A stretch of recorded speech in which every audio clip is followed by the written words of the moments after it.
Thank you very much. I call this hearing of the Postal Regulatory Commission to order.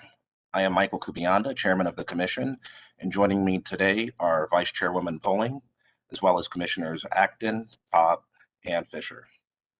Because this is our first public meeting since I was appointed Chairman, I'd like to take a moment to thank former Chairman Cobb for his distinguished service as Chairman. Today's hearing is on the Postal Service's request for an advisory opinion regarding plan changes to the service standards for first-class mail and end-to-end periodicals. This is case N2021-1. The presiding officer in this case is Christopher Laver, and I will be turning over the gavel to Mr. Laver after welcoming remarks from the commissioners. Following the opening statements, Mr. Laver will introduce the witnesses, admit witness testimony, and discovery responses to the record, and then participants will be recognized to cross-examine the witnesses.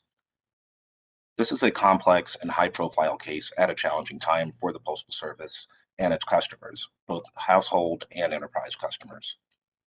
The Postal Service played a valuable role in binding the nation together over the past year and more during the pandemic.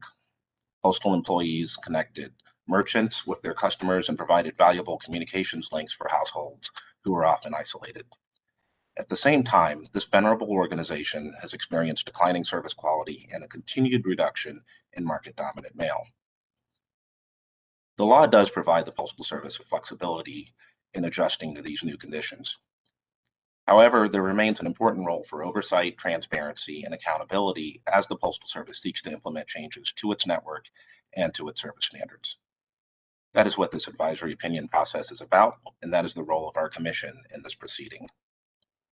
I should also note that the end result of this process is an advisory opinion that we do expect the Postal Service to take into account. The law does not give this commission a veto over operational and service decisions of the Postal Service. I also want to note that due to the pandemic, we are hosting this hearing as a virtual event, which is unique. I would like to thank my colleagues, the commission staff, and all of the participants for their flexibility and for their patience as we conduct this proceeding under unusual circumstances. At this time, I'd like to recognize my fellow commissioners to make some opening remarks. Vice Chairwoman Poling, you are recognized. Good morning. Thank you, Mr. Chairman. Your leadership throughout this proceeding has been valuable and is greatly appreciated.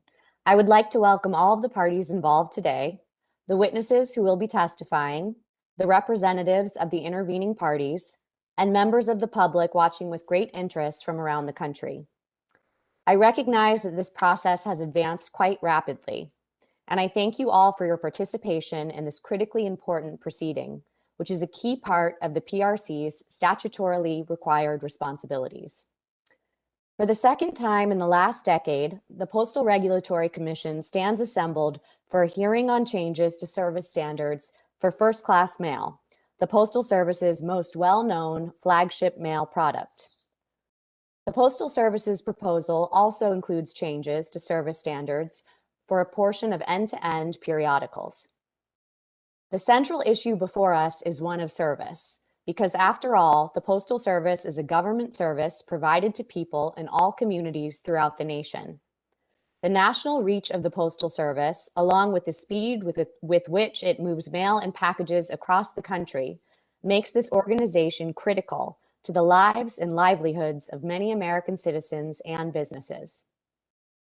Service standards are indicative of the level of service that Americans can expect from the Postal Service, whether they live in densely populated cities or small rural communities, and are a core part of the value that mail provides to Americans as a way to communicate, pay bills to charities, and participate in the economy in a variety of other ways. It would be remiss of me if I didn't acknowledge that this discussion is occurring before the backdrop of persistent financial challenges and consistent decline in service performance that has plagued the Postal Service in recent years. I greatly look forward to hearing more about how these proposals will address these twin challenges facing the Postal Service. I also think it is important to remember why this proceeding itself is so important. First, it provides an opportunity for the postal stakeholder community and the public at large to be given due process and a voice in determining the future path of the People's Postal Service. Additionally, It brings transparency to the process, which goes to the core mission of the PRC to ensure transparency and accountability of the United States Postal Service and foster a vital and efficient universal mail system. Though it can take some extra time, this additional transparency over the course of this process can give the postal community valuable insight into the Postal Service's proposal, provide the opportunity to ask a number of questions, and potentially provide the Postal Service with vital information. Finally, it is also important to remember that the critical and solemn duty we have as the chief postal regulator in the United States is to make sure that the interests of American citizens and businesses that rely on the Postal Service are considered and protected to the extent envisioned by Congress and the postal statutes of Title 39 of the U.S. Code. Although the role of the Commission is limited here to only providing an advisory opinion to the Postal Service, that does not render this proceeding unimportant for the reasons I outlined just a few moments ago. I am committed to producing the best and most useful advisory opinion that the Commission can, and to carefully considering all stakeholder feedback, as well as the details of the Postal Service's proposal and their current situation related to service performance, as this proposal will ultimately impact communities across our entire country. It is important that we are being thoughtful and thorough in the PRC's analysis of this proposal and assisting the public in fully understanding what the Postal Service is implementing. I look forward to an informative discussion between the parties involved, and with that, I turn the hearing back over to you, Mr. Chairman. Thank you very much, Vice Chairwoman Poling. Commissioner Taub, you are recognized. Thank you, Mr. Chairman. Good morning, everyone. I won't belabor the point. Both the chairman and the vice chairwoman succinctly provided the overview of our important role here. The Postal Service cannot make unilateral decisions here to move out and change service standards that affect every American that relies upon this important service to the nation. And we here have an important job to do about transparency and accountability of the Postal Service. I was pleased to see the level of participation from the American public and stakeholders in this process.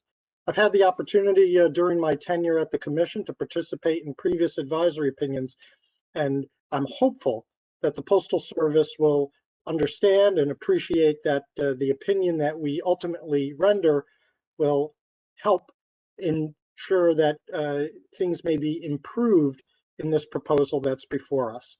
This is a very serious matter. Americans greatly depend upon the Postal Service for the delivery of their mail, their prescriptions, their important products and services, as well as the businesses that transmit this. Anytime we're talking about changing service standards to a slower goal really requires us to have some pause here and carefully look at the proposals. Indeed, that's what the law requires, and that's what we're undertaking this morning. So with that, I look forward to the hearing, and I won't belabor this anymore. Thank you, Mr. Chairman, and I look forward to the hearing today. Thank you very much, Commissioner Taub. Commissioner Acton, you are recognized. Thank you, Mr. Chairman. Good morning, everyone. I want to welcome our witnesses and thank them for making time to join us today. We appreciate their help in promoting the mission of the Commission, which is due process in this instance. So it's great to have their expert witness testimony, and I look forward to hearing what they have to say. Thank you, Mr. Chairman. Thank you very much, Commissioner Acton. Commissioner Fisher, you are now recognized. Good morning, and thank you, Chairman. The Commission's role within this advisory opinion process is quite limited, yet it requires a tremendous amount of work by both the Commission and the Postal Service. As Chairman Kubayanda noted and Commissioner Taub, we don't approve or deny the Postal Service's request for a change in service of this type. Our final opinion is advisory in nature. In other words, the law does not give the Commission the authority to veto the service changes proposed by the Postal Service. And as such, the Postal Service is not required to implement or take any further action with regard to the Commission's opinion. What we do is to carefully comb through the proposal, ask a multitude of questions, and allow any interested member of the public to do so as well. I consider the Commission's goal to be highlighting areas of the plan we consider potential weaknesses. By the Commission's own rules, we have 90 days to complete and issue our opinion. I consider it vitally important that we meet that deadline to ensure that Postal Service will have the benefit of our comments before the plan is officially put into place. I thank the chairman, the presiding officer, and especially the Commission staff for helping to keep us on track to meeting that deadline. Thank you. Thank you very much, Commissioner Fisher. Mr. Laver, the gavel is now yours. Thank you, Chairman, Commissioners. As we get to the procedure of the hearing today, just as a reminder, since this hearing will be transcribed, for all participants and those speaking, please state your full name and any party that you represent the first time you speak, and then subsequent times, if you could just state your full name again. Participants are also able to mute and unmute themselves, and so please manage your mute button appropriately. Finally, we are to the portion where the Postal Service will call and then seek to admit testimony. So I will ask the Postal Service, specifically Ms. Hamilton, are you ready to proceed for witness Monteith? I am. Please go ahead. Thank you, Mr. Presiding Officer. The Postal Service calls Stephen Monteith. Please introduce yourself. Good morning, everyone. I'm Stephen Monteith. I serve as the Chief Customer and Marketing Officer for the U.S. Postal Service here at U.S. Postal Service headquarters. Earlier, you were provided with a document entitled Direct Testimony of Stephen Monteith on behalf of the United States Postal Service, marked as USPS-T-4. Did you have a chance to examine it? Yes, I did. Was this testimony prepared by you or under your direction? Yes, it was. Is this the testimony included in the PDF file of your designated materials submitted by the Postal Service on June 7, 2021? Yes, it is. Do you have any changes or corrections to make? No, I do not. Apart from the library references you might have provided when responding to discovery, which will be addressed as part of your written cross-examination, are there library references associated with your direct testimony? No, there are not. Mr. Chairman, I ask that the direct testimony of Stephen Monteith, behalf of the United States Postal Service, marked as USPS-T-4, received as evidence at this time. Does any party object? So admitted. Consistent with Commission practice, the direct testimony will not be transcribed into evidence.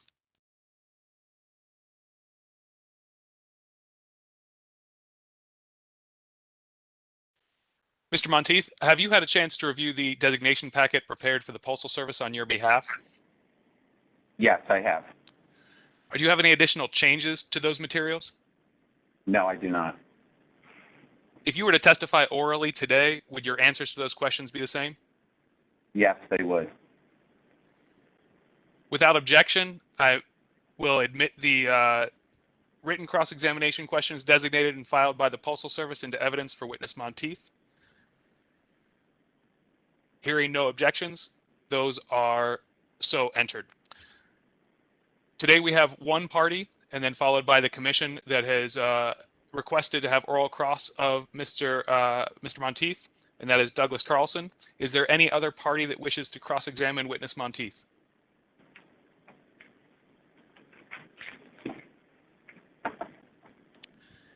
Hearing none, I will turn the floor over to Douglas Carlson to begin his cross-examination. Mr. Carlson, you will also be made presenter, so if you need to share any materials, you will be able to do that.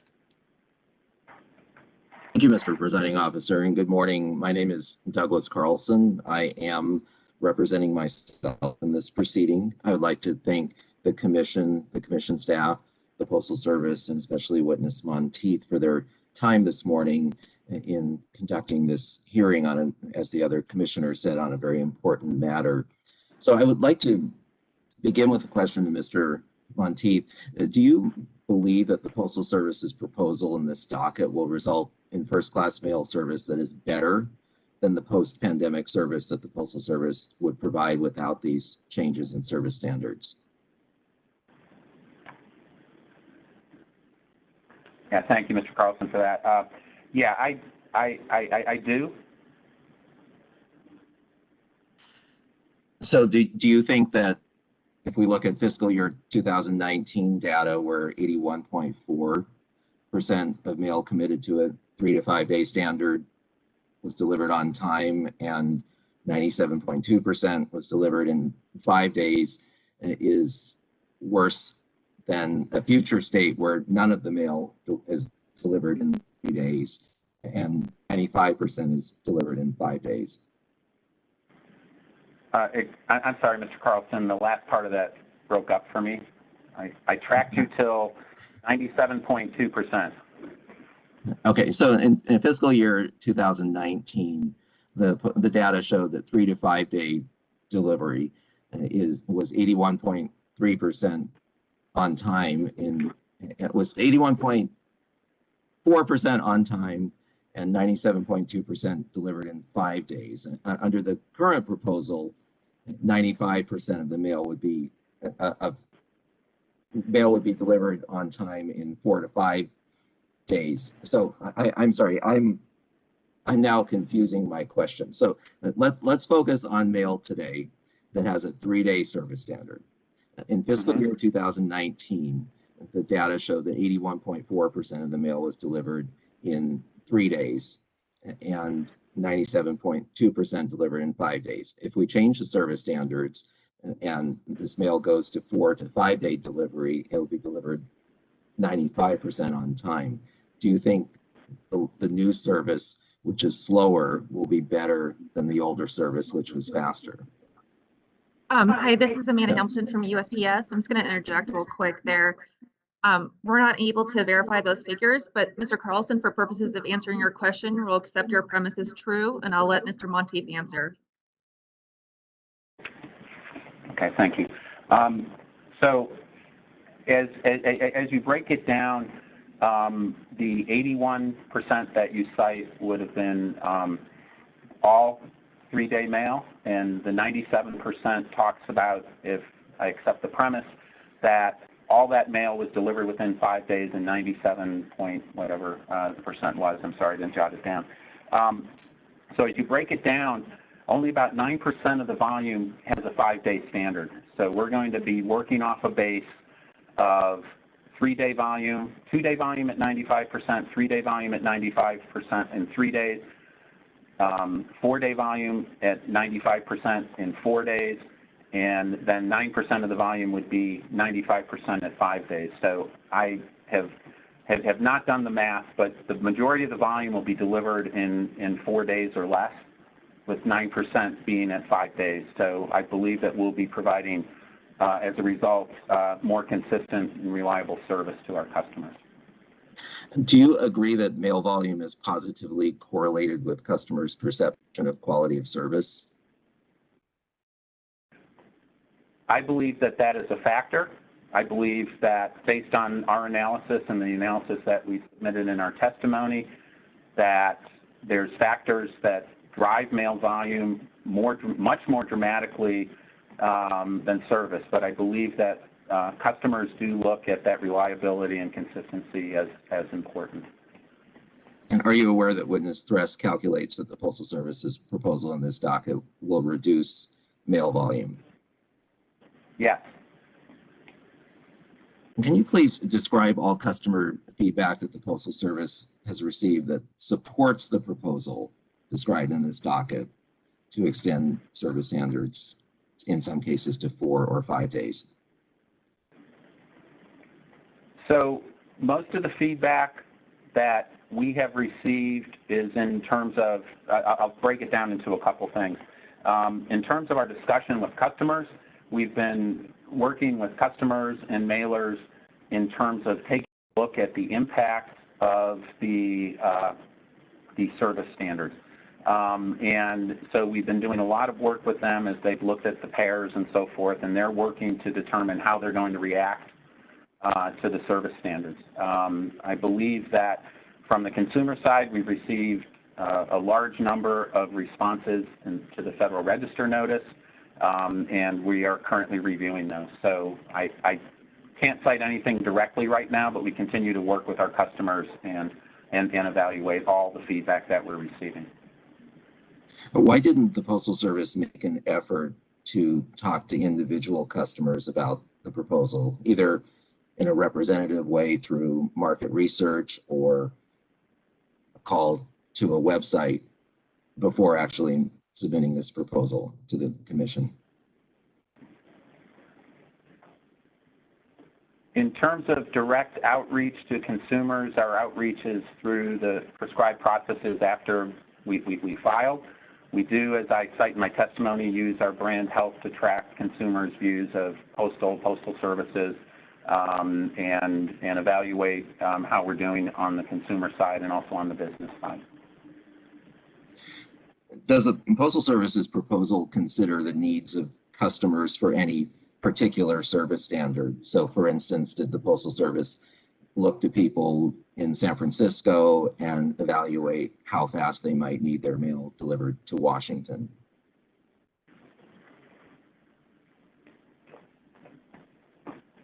The way we've evaluated is in distance, similar to how we do it now. I think that, and the way we evaluated the case in general is, from the macro side using the TRES analysis.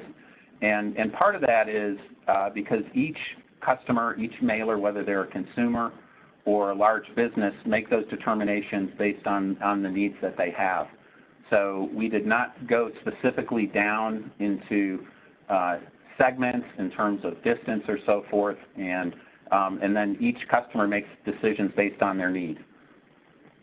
And so that's why we evaluated at the macro level. We really haven't gone down to specifics by in terms of customer needs by any type of category. So the 4-day or 5-day service standard is driven by the change in transportation, not the needs of customers. It's driven by, well, I wouldn't necessarily characterize it that way. I think in general, the broader plan is to make the Postal Service more efficient, to continue to provide 6-day service, 7-day on packages, and to reduce costs and increase efficiency and reliability. So I think it takes, it's a cost-driven proposal, but it does take customers into consideration from the standpoint of we are looking at building on that consistency and reliability, and also the viability, as we move forward in our ability to deliver for the long term. But a particular standard is determined based on transportation requirements and not needs of customers. Yes. And you mentioned that the proposal is cost-driven. If this proposal would not reduce costs, do you think the Postal Service would be advancing it? I think that's speculative, yeah, I think for us, given our analysis, it makes sense at this point. That's what I can say to that question. Are you aware of examples in which a delivery company or Postal Service improved customer satisfaction by lowering delivery times?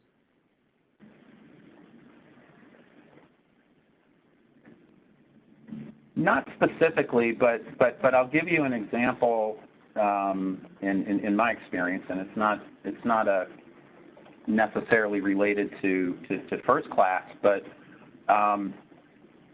back around 10 years ago, we worked on being more efficient in terms of our delivery with marketing mail in the 3 to 5 day standard, and by in improving our performance and those service standards, we became more reliable. And actually what we saw was that advertisers moved volume out of first class mail because they were able to time their in-home dates and to a slower service to meet the desired result.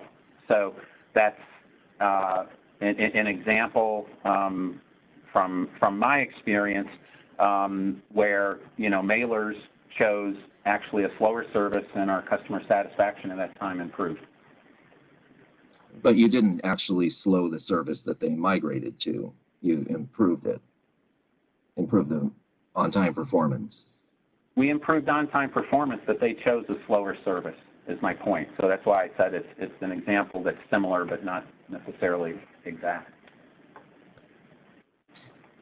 Can you identify any changes that the Postal Service made to its proposal in this docket as a result of feedback received during its partnership with customers? I'm referring to your testimony at page 6, lines 13 through 22.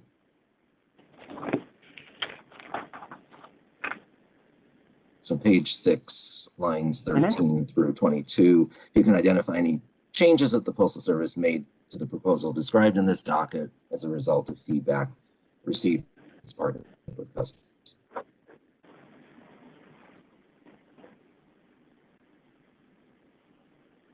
Yep, thank you. Yeah, so not at this time. We continue to have discussions with, you know, with our customers as we evaluate the feedback that we're receiving. And we will work with people as we move towards implementation to identify opportunities to look at their feedback and implement things that might be useful in terms of addressing customer needs. Are you aware of any studies, surveys, factors in terms of how they line up to overall satisfaction? And I described that in my testimony in terms of the strength of reliability. Speed is a top 5 factor, you know, fast delivery, but reliability, and it's reliability defined, you know, as overall reliability of the Postal Service. So it's, you know, there's clearly a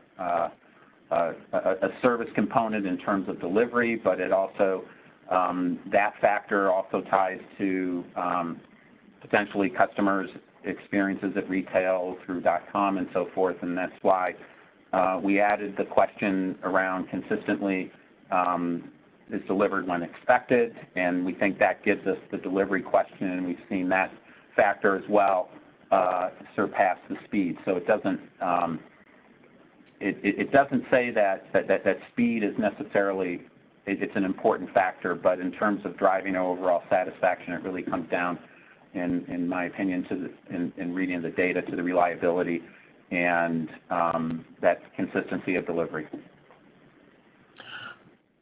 Okay, I'd like to talk right now about your testimony at, I'm going to give you 2 separate places, but it's page 13, lines 7 through 9, and in particular, the market research cited in footnote 49 that appears in Appendix 1. And I'm going to try to share the appendix. It can take me just a moment here.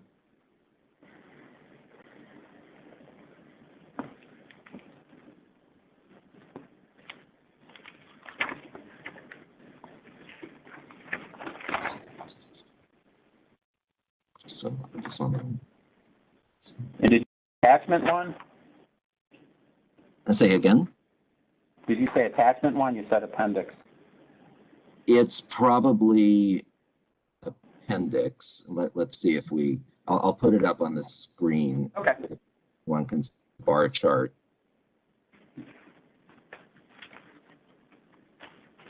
Are we all on the page literally?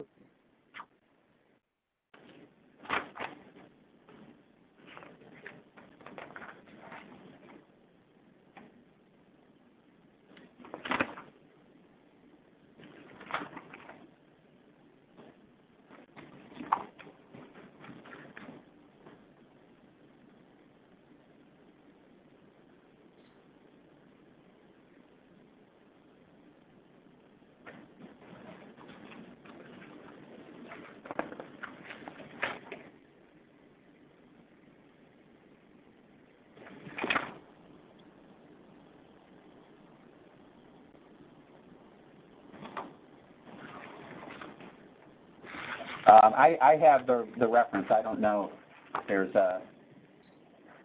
something over it in terms of, at least on my screen, but I do have the reference. It's Mr. Carlson, are you attempting to show a true and correct copy of the slide? Because we're seeing a gray box over the slide, or we were. Is it okay now?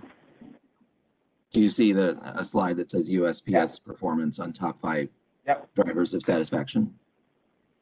Yep. Yes. Got it. Okay. I'm sorry. I probably created that that gray box. So, do you agree that the market research shown on the slide in Appendix 1 or Attachment 1 indicates that 4% more people assigned importance to consistent delivery of mail when expected than to fast delivery?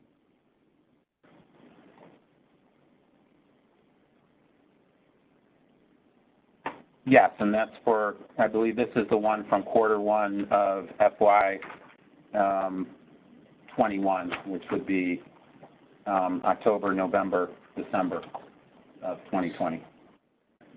Do you agree that the 51% of people who cited fast delivery of mail as important potentially could hold a stronger preference for fast delivery than the strength of the preference of the 55% of people who cited consistent delivery of mail when expected? Objection, speculation. Well, it's not speculative because we're looking at data that's being advanced to prove a particular point, and whether the data prove that point is relevant. So we need to know what can we conclude from this data and what can't we conclude. So this is just asking whether it's a possibility that the preferences could be as described. To the extent that the witness is aware of whether the survey indicates any sort of strength of opinion in that matter, he can answer. Okay, thank you. Yeah, so I would answer by looking at the key driver index score, which is over to my right as I look at the chart. And basically what that does is we use this as a tool to rank and isolate the importance of each of the key drivers. Overall, there's, I believe, 14 drivers. And we do it on an annual basis, so we have 4 quarters of data that roll up to that. The survey respondents reply against each of the statements. We capture the top 2 boxes, and then we rank the importance of each of the factors against each other. And the higher the score, the more indicative or reflective it is in terms of driving the actual overall satisfaction. So we look at it in terms of if we only did one thing, fixing reliability is more important than anything else. Then consistently delivers the mail when expected is second. Keeps my mail safe would be third, and provides fast mail delivery would rank fourth in terms of its impact on overall satisfaction. So I don't necessarily want to speculate on your question, but I think the ranking, the key driver index score gives us the opportunity to take a look at the importance of the survey respondents over a year place on each of these factors, separate and distinct from the quarterly activity. So does the survey say rank on a scale, for instance, of 1 to 5, the importance of this factor, or is it more of a binary question, it's important to me or it's not? It's 1 to 7, I believe, and what we count in the key driver index score, I believe, are the 6s and the 7s, which are the highest rankings, right? And I don't remember the exact language and how it, but it's, you know, those are the 2 highest scores. That's how we do that. Okay, so the key driver index score is supposed to capture some of that strength of preference. Right. It helps us rank the importance of the various attributes. Okay, thank you. Can you confirm that 51% of the respondents potentially indicated both, that they want consistent delivery of mail when expected and fast delivery? I'm not sure I can, because I don't know how people responded, but I will confirm that 51% of the respondents felt that fast mail delivery was important, and 55 expected consistently delivers mail when expected. I didn't mean to interrupt. Mathematically, from looking at this presentation, it's possible that 51% of the respondents indicated that they want both consistent delivery of mail when expected and fast delivery. I would say that a percentage, there's a percentage, it could be all, it could be a lower number that believe that both are important, yes.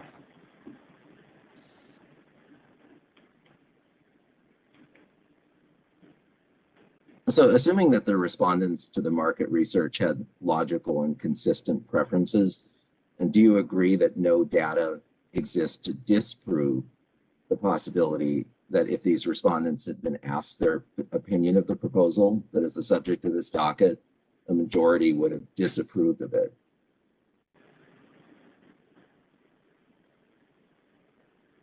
Could you repeat the question, please? I was tracking and then I didn't. I apologize. That's okay.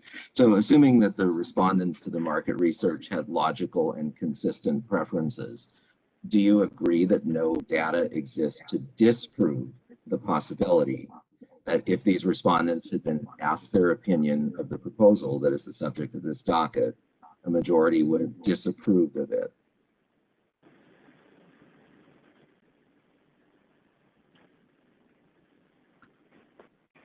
For purposes of answering this question, we're going to accept your premise is true, and I'll let Mr. Monteith go ahead and answer. And to the extent it calls for speculation, I'm going to caution the witness.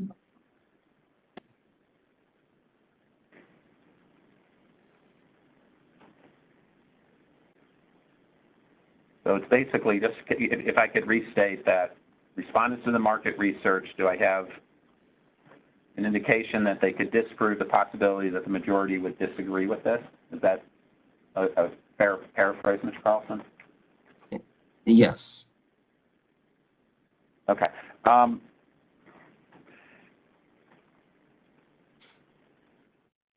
Well, it's speculation on my part, and I think explaining, and I'm not sure, and the reason I say that is, I think in explaining the impact of the service standard changes to customers, it's not entirely clear how they would respond. So 61% of customers are seeing no change. So we have 39% of customers who will see a change in their service standards, at least as we've done the modeling. Now, I believe it's 28% of the impact is on particular consumers. So, in order to get specific feedback from those customers, we'd have to be able to explain the impact on their actual volumes. And depending on what the impact is on the types of things that they do, I don't necessarily know exactly how they respond. On the side of the commercial mailers, they're evaluating, and we are working with them, and they're going to make decisions. So, a biller could move some printing capability. They'll make choices based on that, and so the 40, I believe it's 48%, roughly, right? They may not end up having that amount of impact as they move forward. And then one other comment I would make is I don't necessarily concede the point that delivering mail within 5 days isn't fast in terms of certain types of mail potentially, but I don't think that it would apply across the board, at least in my opinion. Couple of questions. If 5 days is fast, what would be slow?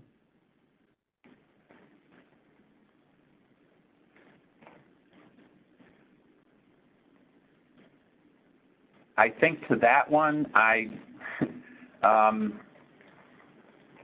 it really would depend on you know, the mailer's perception of what they were mailing and when they needed it to be there. And then in your answer, you referred to 69% and 31%, and I believe you described those as customers not affected versus affected. But I believe those numbers are referred to mail volume, not customers. Would you agree? So I believe I said 61% and 39%, and if I said it the other way, I transposed a couple numbers. But regardless, yes, that is mail volume that's impacted. So each mailer will be impacted based on the mailing profile that they do. Thank you where for from and to and so forth. Mm-hmm.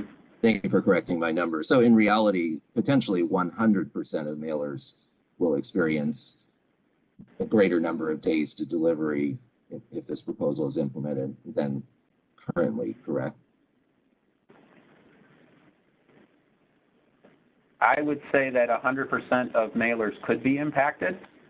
If someone is within the mails only within the 2-day marketplace and they are still in the 2-day service standard, they wouldn't be impacted. So I don't think I can say that 100% will be impacted. But any mailer that sends mail to a destination for which service standard would increase from 3 days to 4 or 5 days could potentially be affected by this proposal. Anyone whose volume is in that impacted volume, yes, could potentially be impacted. Okay. And so you don't know that any of those mailers who could be affected by a change to 4-day or 5-day service standards would, if asked, say that this proposal, well, I'm going to strike that. I'm going to strike the question. I want to move on to a different question. So suppose that if given a choice, a majority of customers would prefer faster delivery to slower but more reliable delivery. Do you agree that the findings of this market research do not disprove this supposition?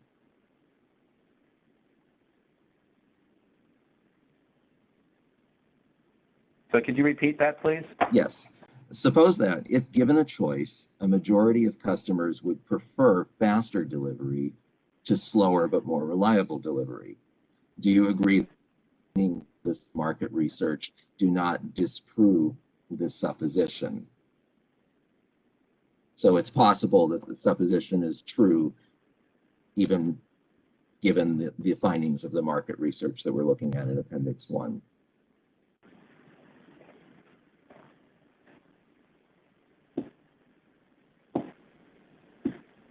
I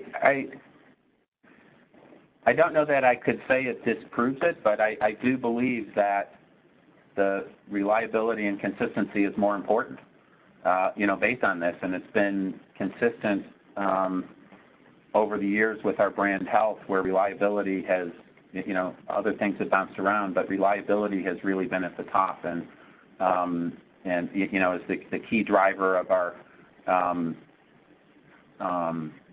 customer satisfaction.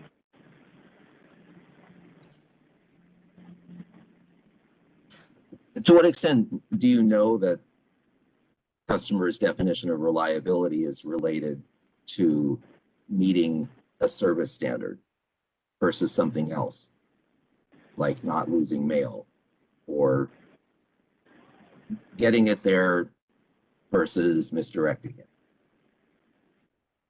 Right. So I think on that end, and I think I said this earlier, in terms of the reliability, it's about mail, but it also reflects a number of things on the reliability of the Postal Service. So it's heavily driven by delivery, and because that's where the Postal Service touches 161 million addresses every day, and that's the thing people see every day. Some people do go into our retail units every day. Some people are on, .com every day and the other touch points, but it's really, one of the key drivers there. And that's why we go into with some of the other factors that that drive down to the delivery, consistently delivering the mail. You see number 5 there is delivers mail to the correct address, keeps my mail safe, safety and security, particularly on the first class side. You know, over the years we've seen, you know, that research that's important as well. You know, it's I think it's mail driven because that's the nature of the survey. But we also view that reliability piece as overall reliability, if not, you know, heavily on the delivery side, and then we drill down to you know, specifics in the other attributes. And you don't define reliability for the survey respondents, is that correct? No, we do not. These are verbatim. So the consumer will say is reliable, and they'll make their judgment there. Consistency, right? So there's no explanation. Okay, thank you. I'm going to move on to a slightly different topic, so I will stop the share of this particular item. So let's refer to your testimony on page 19, lines 16 to 17, and page 20, lines 1 to 2.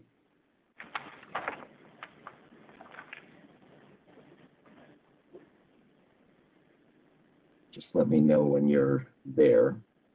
Okay, I am there. Okay. I'm going to read 2 lines from the testimony. Many customers' expectations of delivery times may already be aligned with the proposed service standard changes. An OIG report noted that, quote, while existing service standards for FCM is 3 to 5 days, we completed a nationally representative survey in 2019 that demonstrated 71% of respondents expected their sent mail to arrive in 7 days, end quote. I omitted a preposition that shouldn't have been there. So do you agree that the finding quoted in your testimony could be a result of customers knowing that their mail should be delivered in, for example, 3 days, but that the mail often is delivered late? So they answered the question by stating the number of days by which their mail almost certainly will be delivered, even if late. Objection, calls for facts, not evidence. Mr. Carlson, I'm going to sustain here. The reference to this survey speaks to itself, and we've had some back and forth about this already.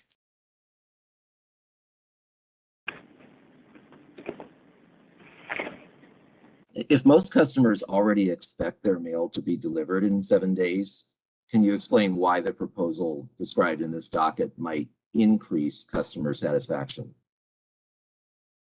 as I believe you testified?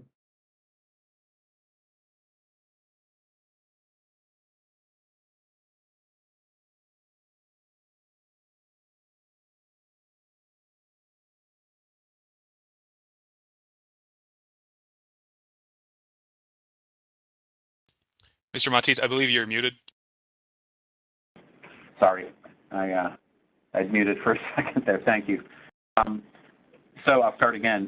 So I think that the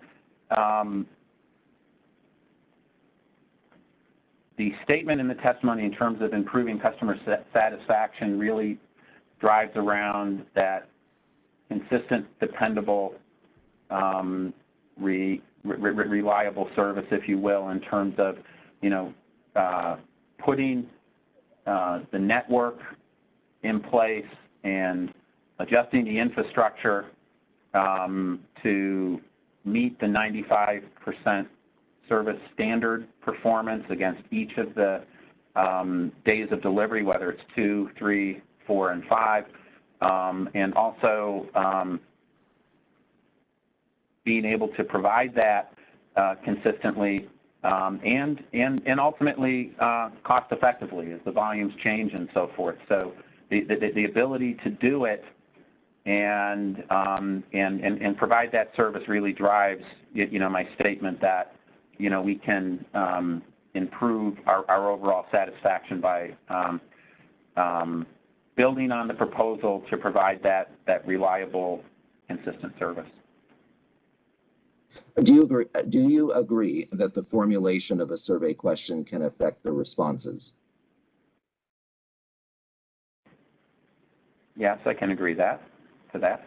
Do you know how the Office of the Inspector General asked the question that we're discussing in your testimony? Objection, calls for facts, not in evidence. Well, it's not asking for any facts, it's asking if he knows. And we responded to your discovery request saying that Mr. Monteith had no materials in his control and custody. Okay, so we can refer to the written discovery response to say that he doesn't know how they asked the question.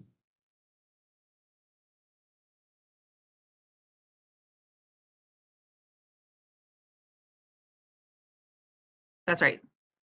Okay. Do you agree that the answer choices of a survey can affect the results or the conclusions to be drawn from the survey? Yes. Do you know the answer choices that the Office of the Inspector General provided for the survey cited in your testimony? Objection, once again. We've already established that Mr. Monteith doesn't have that information in his control and custody. So we'll refer to the written discovery response to that question, for that question. Is it possible that the survey results showed that 65% of customers wanted delivery in 3 days and 6%, I'm sorry, let me restate. Could the results of the OIG survey have shown that 65% of customers expected delivery in 3 days and 6% expected delivery in 7 days? Objection, calls for speculation. Mr. Carlson, I'm going to ask you to move along from this line of asking about what the OIG survey could or could not have said. I think we've well established that that's beyond the witness's knowledge of that survey. Can you take a look, please, at your testimony at page 18, lines 5 through 11. Actually, I'm going to skip that question. We touched on it earlier, so strike that question. Okay. Okay, on testimony pages 24 to 25.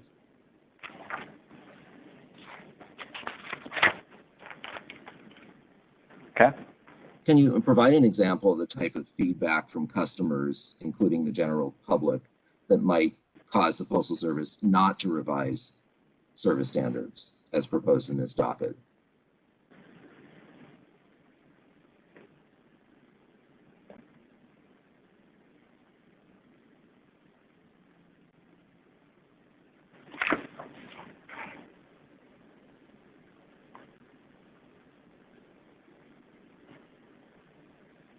Not at this time, but we continue to work with our customers as we evaluate all the feedback that we're receiving. And would you agree that some areas of the country will experience greater percentage change in service standards than others based on mail volume? Yes. And has the Postal Service evaluated how larger than average increases in delivery time might affect mail volumes and customer satisfaction in those particular areas of the country? I'm sorry, you broke up at the end. Did you say in particular areas of the country? Yes. So if there's an average 18% increase in delivery time, as I believe the Postal Service has testified, if some areas of the country will experience a greater than 18% average slowdown, has the Postal Service evaluated how that greater than average change in service standards will affect mail volumes and customer satisfaction in those areas of the country?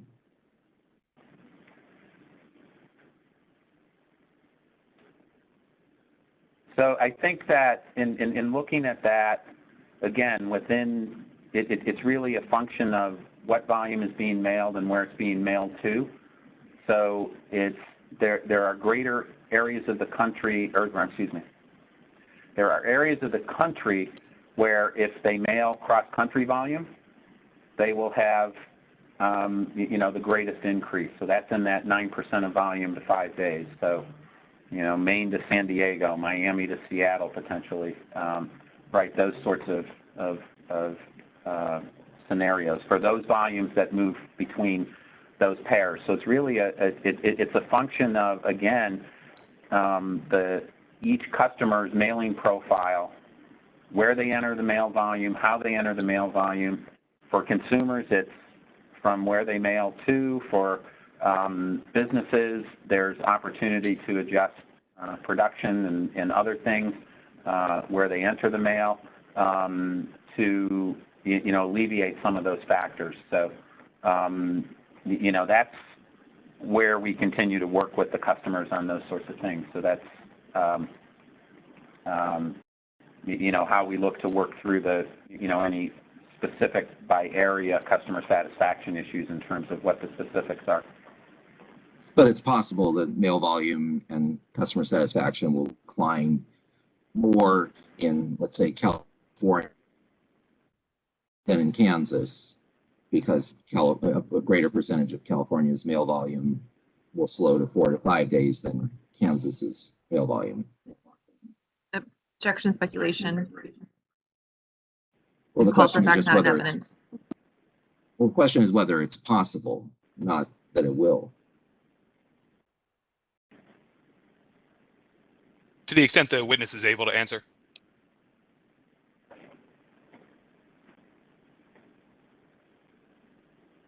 And I don't know the exact volumes between the pairs from San Francisco, so it depends on each mailer where the volume goes. So, for example, if I'm a biller and I produce all my bills in San Francisco and mail them all over the country, I will have, a larger impact on those bills. But if I'm a biller who produces bills in San Francisco, in Chicago, and in Washington, D.C., then, I can adjust those billing runs to minimize the impact on those volumes. So something today that I might produce in San Francisco, maybe I'll produce in Washington. So each of the mailers, for the larger mailers and the printers and so forth, are evaluating all those pairs, right? So that's really, how we're looking at it and how we're working, looking to work with our customers. Mr. Bunn, I greatly appreciate your time this morning, and I don't have any further questions at this time. All right. Thank you, Mr. Carlson. Thank you, Mr. Carlson. Are there any parties that have follow-up cross-examination before I turn it over to Chairman Kubianda? This is Matt Field with representing Postcom. I had a couple of questions following up on Mr. Carlson, if that's permissible. Mr. Fields, go ahead. Thank you. Good morning, Mr. Monteith. Good morning, Mr. Field. You response to a question earlier, you referred to the shift to marketing mail, I think you said about 10 years ago, where service became more reliable. Mailers moved out of first-class mail to marketing mail because they were able to better time their mailings, even though the service was slower. Do you recall that? Yes, I do. Does that movement of mailers at that time suggest to you that the mailers that remained in first-class mail continued to use first-class mail for a reason other than the consistency of in-home dates? I think there's two things. So from the that specifically advertising mail, because of the rules of what can be mailed, at the time it was standard mail, right? Marketing mail now. I believe marketers make decisions for a variety of reasons, right? So there's still a percentage of volume that advertisers use on the first class side, one for higher end pieces, for, there's still some cachet to first class mail, and having that, first class mail piece. So there's a variety of factors that go into that consideration. in terms of that. And then there's, you know, folks that, because of content, can't move, right? That are in first-class mail, you know, bills, statements, etc. For those advertisers that could move to marketing mail but perhaps didn't, would it be conceivable that one of the reasons they stayed in first-class mail was the shorter service standard, first-class mail, as opposed to marketing mail? That could be one of the reasons, but like I said, it's a number of factors, and mailers, advertisers, in many instances tend to use both, right?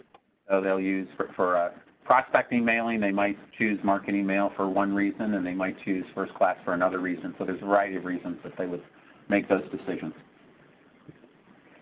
Thank you.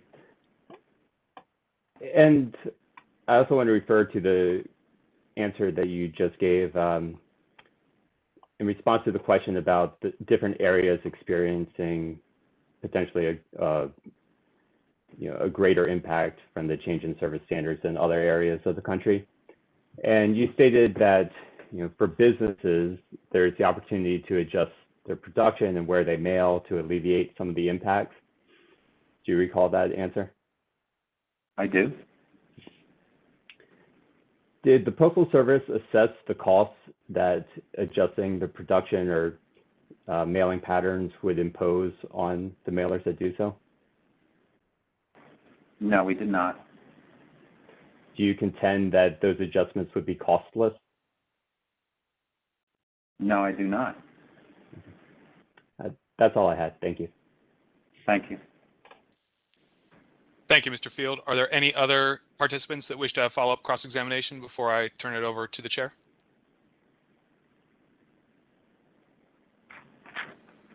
Hearing none, Chairman Kubianda, the floor is yours. Thank you, Mr. Laver. Mr. Monteith, I have a question regarding your direct testimony in page 2, starting on line 15 of your testimony. You cited the Postal Service expectation that package volume will continue to increase, and that actually the rate of increase is likely to accelerate. This is one of the justifications for the proposed service standard changes is the need for additional physical space and for the manual processing requirements of packages. So I just wanted to see if you can confirm that the Postal Service does expect package volume to increase. Thank you, Mr. Chairman. Yes, we do expect package volume to increase, and I think if I could just add that part of this is really rebalancing the whole network for the new reality of our total volume that we have to handle. The combination of declining mail volumes with growing package volume and positioning us to handle that volume in the most efficient manner. Have you had any indications to the contrary? I understand that's that's been the expectation coming out of the pandemic. Have you had any indications to the contrary? In terms of package volume? Yes. So, yeah, we've continued to see growth over the last few, probably 4 or 5 weeks or so. We, versus same period last year, I believe we're seeing some drops. And, you recall back over the last 4 or 5 weeks, last year we were in that May-June timeframe when packages just exploded. I believe if you look at 2019, we're significantly above where we were in 2019, though. We continue to be. So we see some of that, but we do expect the package volume to grow for us overall. Thank you, Mr. Monteith. I have no further questions. Vice Chairwoman Poling, you are recognized if you have any questions for Mr. Monteith. Thank you, Mr. Chairman. Good morning, Mr. Monteith. Good morning. I had just a few questions. So okay. I guess I'll start with the first. So rather than just working with customers, are there any substantive changes that the Postal Service has made or might make in the proposal prior to implementation in response to stakeholder feedback, where the impact on a stakeholder can be mitigated with minimal change to the Postal Service's plan?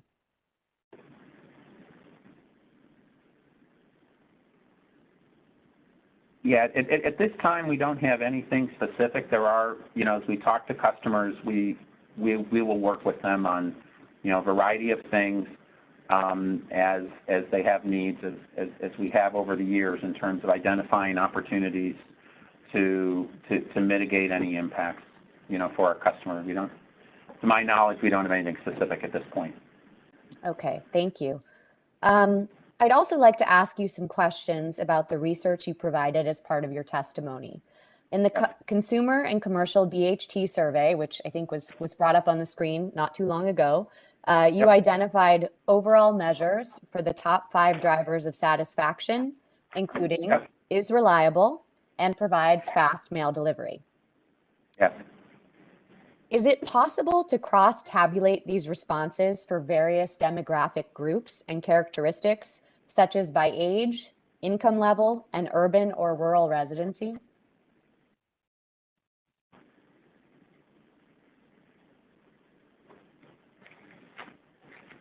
That I do not know, that we have those breakdowns. Would you be able to look into that and let us know? Yes. Okay, yes. Thank you. And the witness could follow up in 7 days in writing. Oh, go ahead, Chris. Sorry, Chris. Sorry, if the witness could go ahead and follow up with us in 7 days in writing, that would be great. And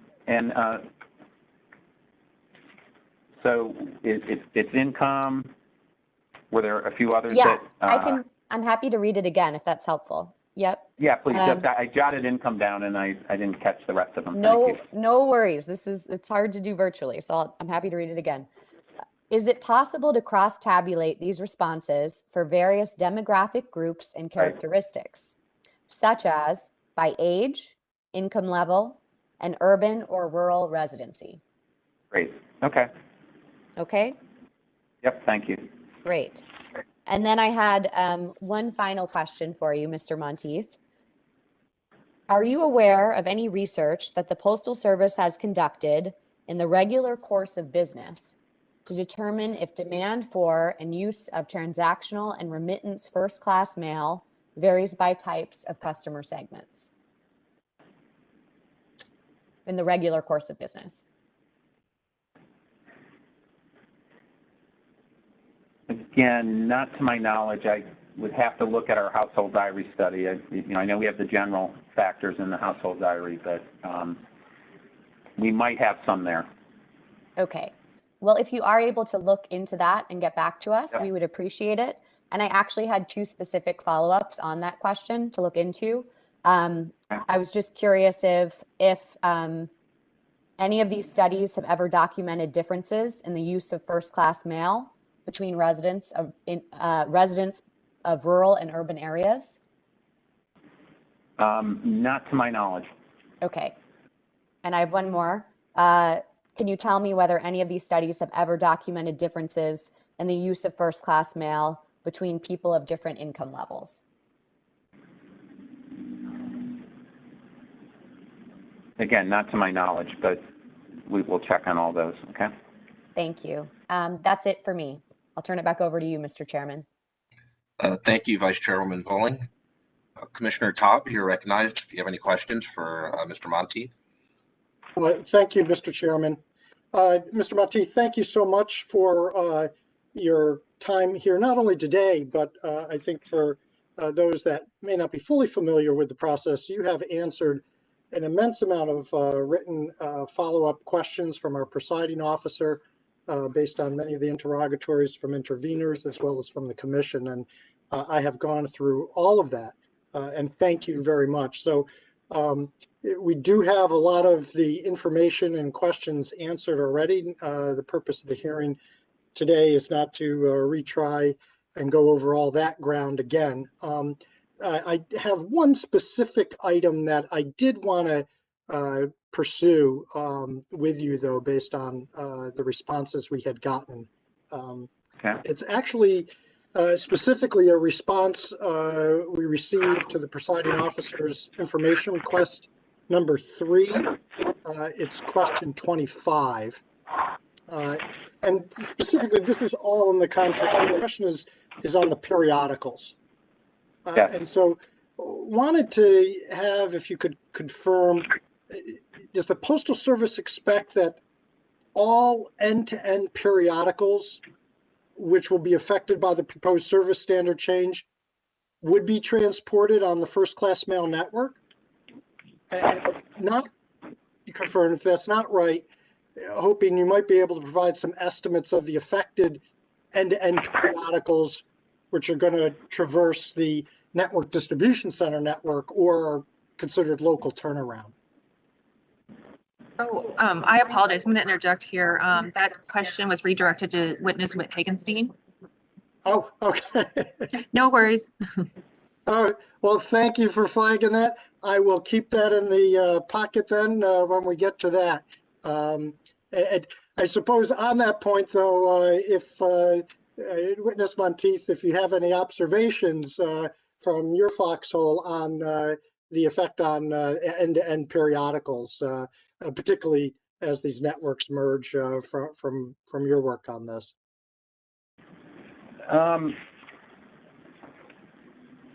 Yeah, I think, you know, we do look at that. I would defer to my colleagues in terms of the actual impact on how they're going to travel in the network. So I would just defer to that. We did do some analysis around impacts on end-to-end, who those periodicals are and so forth in terms of frequency and so forth. The majority of the end-to-end, I believe it was 70-something%, I can't remember exactly off the top of my head, are in the quarterly and monthly. We do know that, it's a small percentage, but you do have weeklies and dailies, like people like I get my local newspaper from home, right? That's a weekly, but that comes through the network in an end-to-end fashion, whereas most of that volume is delivered locally, close in where there'll be little or no impact. Gotcha. Okay, great. Well, no, thank you for that. I'll follow up with the next witness on that. I appreciate your response.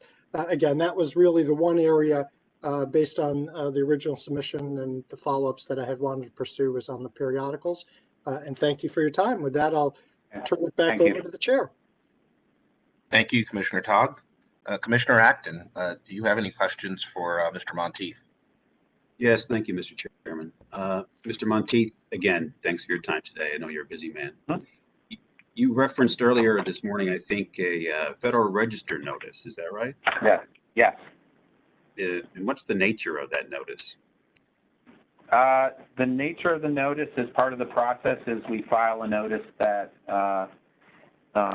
talks about the service standard change, what we're intending to do, and basically spells out, what the proposal is. And then, as with everything, we file these when we file price changes and so forth as well. It gives the public an opportunity to respond, either as, individuals, as businesses, as associations, and so forth. And then we take that into account as part of our evaluation process. Okay.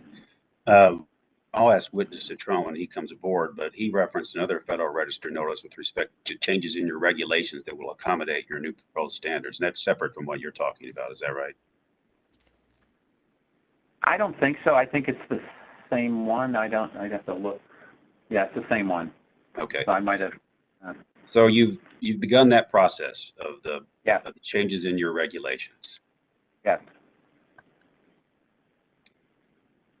Aside from the rulemaking revisions that you've begun, are there other aspects of the proposal that are pending in the docket that the Postal Service is prepared or is preparing or has already begun to implement?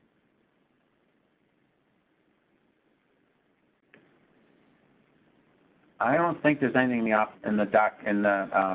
that we're implementing yet till we go through the, till we complete the process.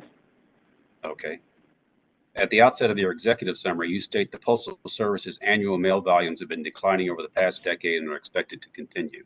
That's the first sentence of your testimony. Mhm. Has the Postal Service conducted any estimation of when that decline may level out, and when so? I mean, can you summarize any information you have about that?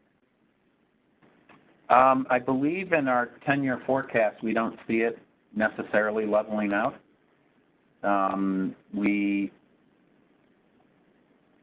We are doing a lot of work to bend that curve and have for quite some time. You know, working with industry, with mailers, and on the marketing side and with advertisers, you know, to maintain that mail volume. But I believe that our 10-year forecast shows decline continuing.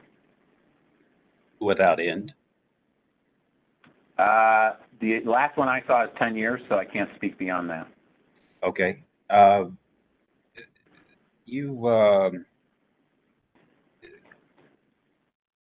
the Postal Service performed any projections that assessed the effect that your proposed service changes in combination with the rate adjustments may have on future volume and revenue?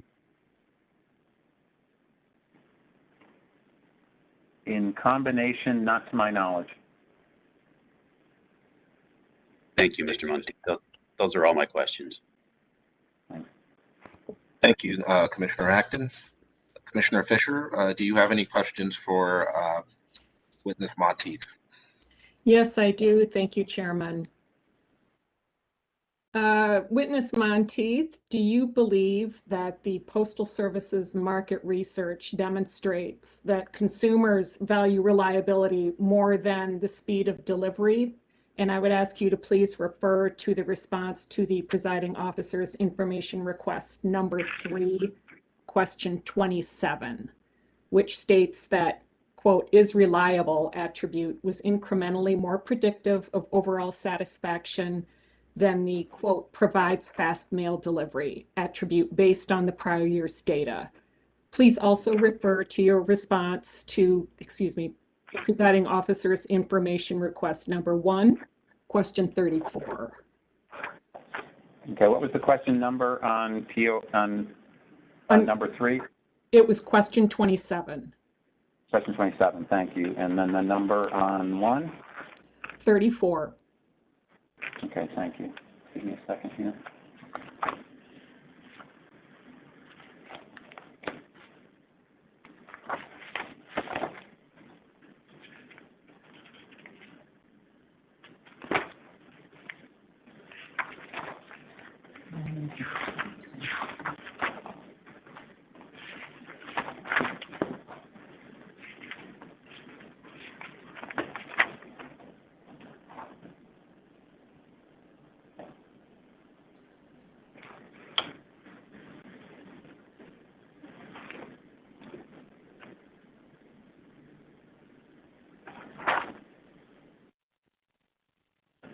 Yeah, so reliability is more predictive. And again, as I think I said earlier with Mr. Carlson, it doesn't mean that fast isn't important, but in terms of, as we've looked at it, reliability is the most important factor. Thank you. Could you please confirm that the Q1 2019 model is the basis for the conclusion?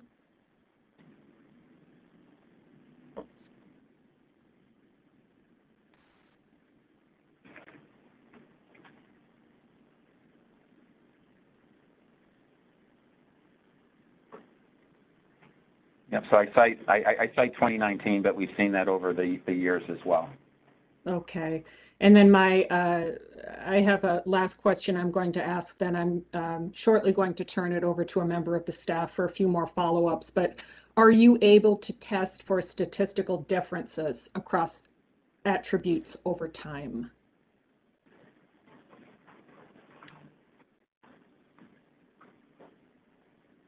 I will check on that.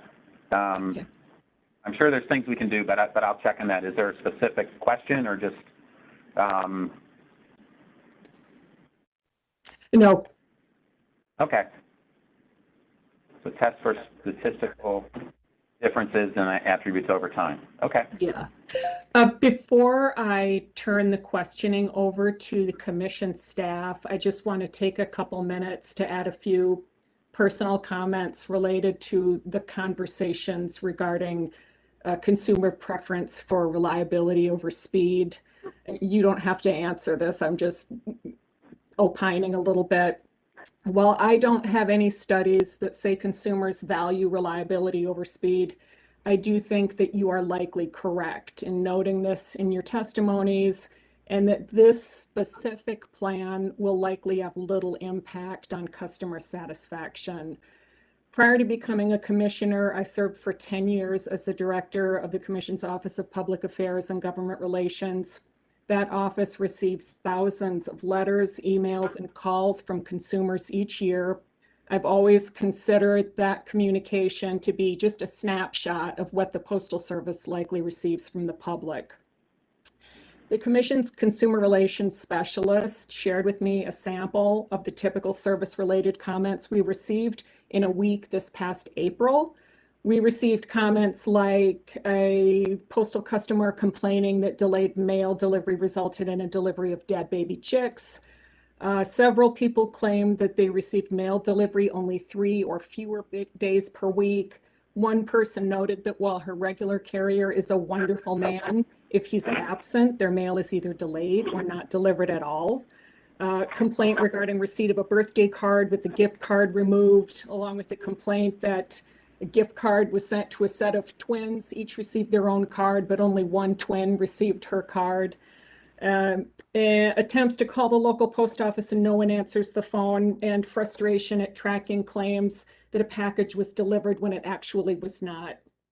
Additionally, a study from the Postal Service, also entitled Delivering the Best Customer Experience, which was issued in December 2017, showed that most common customer concerns were reducing missed deliveries, ensuring a reliable delivery location, reducing parcel and mail damage, and providing a consistent delivery timeline. This proposal that we're talking with you about today would change the expected days of delivery for a portion of market dominant mail. I don't believe that it would address most of the issues I just cited. However, I do believe that if the proposal can improve reliability so that customers actually receive their mail within the planned timeframe, I do think that that's movement in the right direction. Now I will turn it over to JP Klingenberg if he has any additional questions he'd like to follow up with on this issue. Thank you. Thank you, Commissioner Fisher. This is JP Klingenberg. I'm the Deputy Director for the Office of Accountability and Compliance. I have a follow-up on this key driver index score. Okay. If you could look at the Q119 key index driver scores that was provided in library reference 10, slide 35.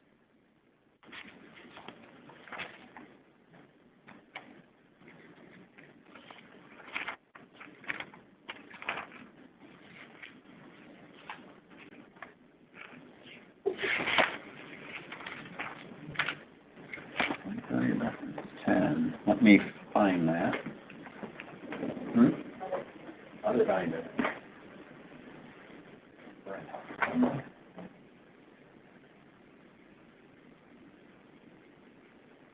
I would say if you're getting materials, I'm also going to ask you about the Q120 as well.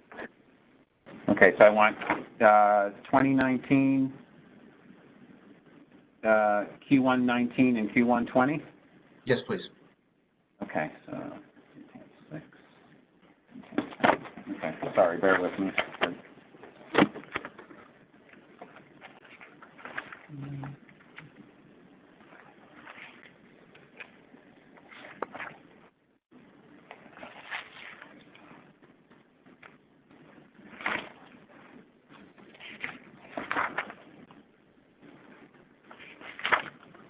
Okay, so I have, should I get them both up at once or start with the 2019? Let's start with 2019, please. Okay, all right, Q119 key driver index score is where we're at? That's correct. Okay, yes, okay, fine, thank you. there. So the question is, do you think that the Q119 key driver index score of 160 for is reliable and 159 for provides fast mail delivery is a sufficient basis to say that independently increasing reliability would lead to higher consumer satisfaction than independently increasing speed of service?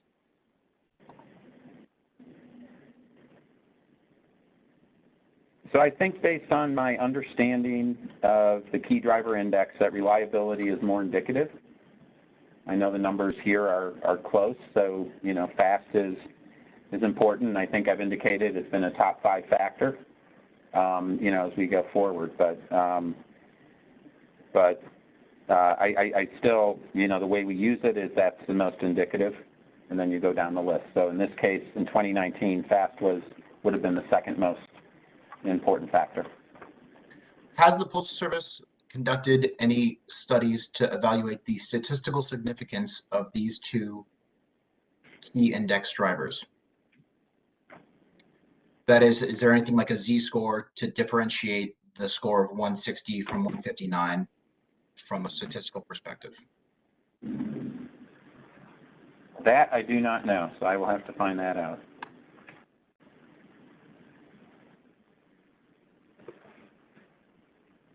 Okay.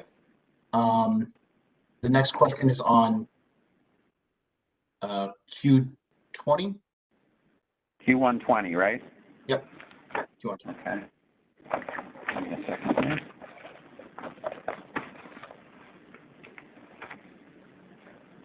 I guess it's the similar question of, is the key driver index score of 137 for consistently delivers the mail when expected and 134 for provide fast mail delivery, whether those are meaningfully statistically different?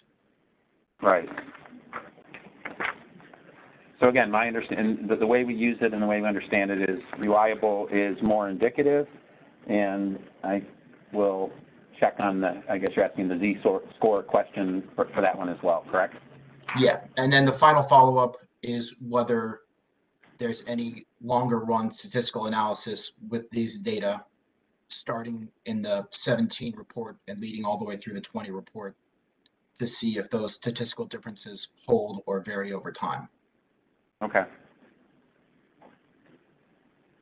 All right. Thank you very much. I'll have to connect. Thank you. That's it for me. Does any other party have any follow-up cross-examination for the witness?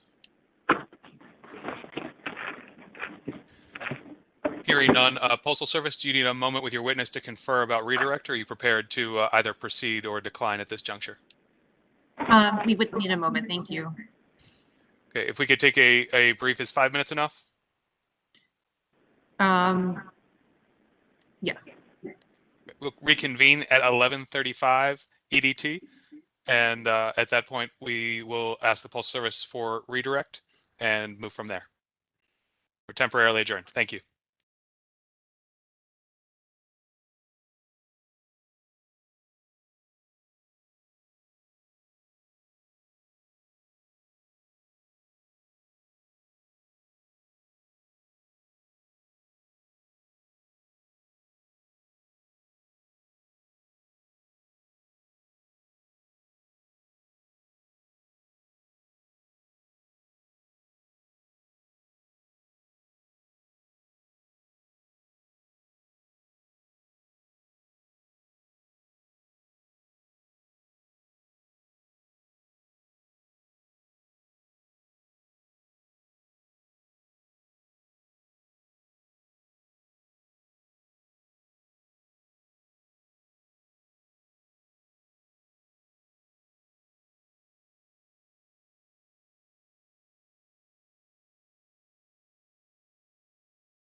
As it is 11:35, I will call the hearing back to order.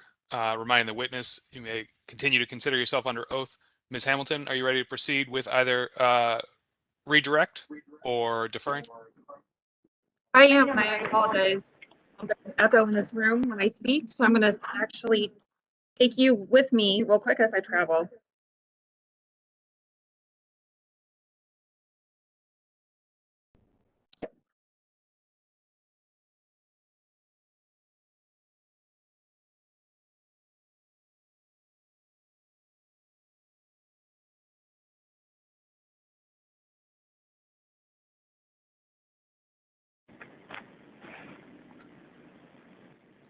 Sorry about that.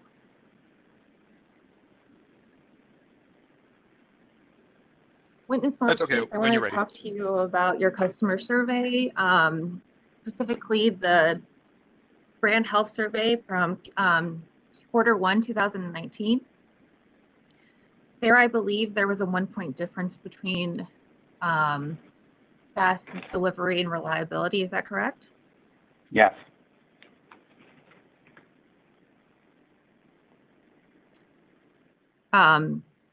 And were there other instances of brand health, were there other instances of the brand health tracker survey where there was a 1-point difference between reliability and fast delivery?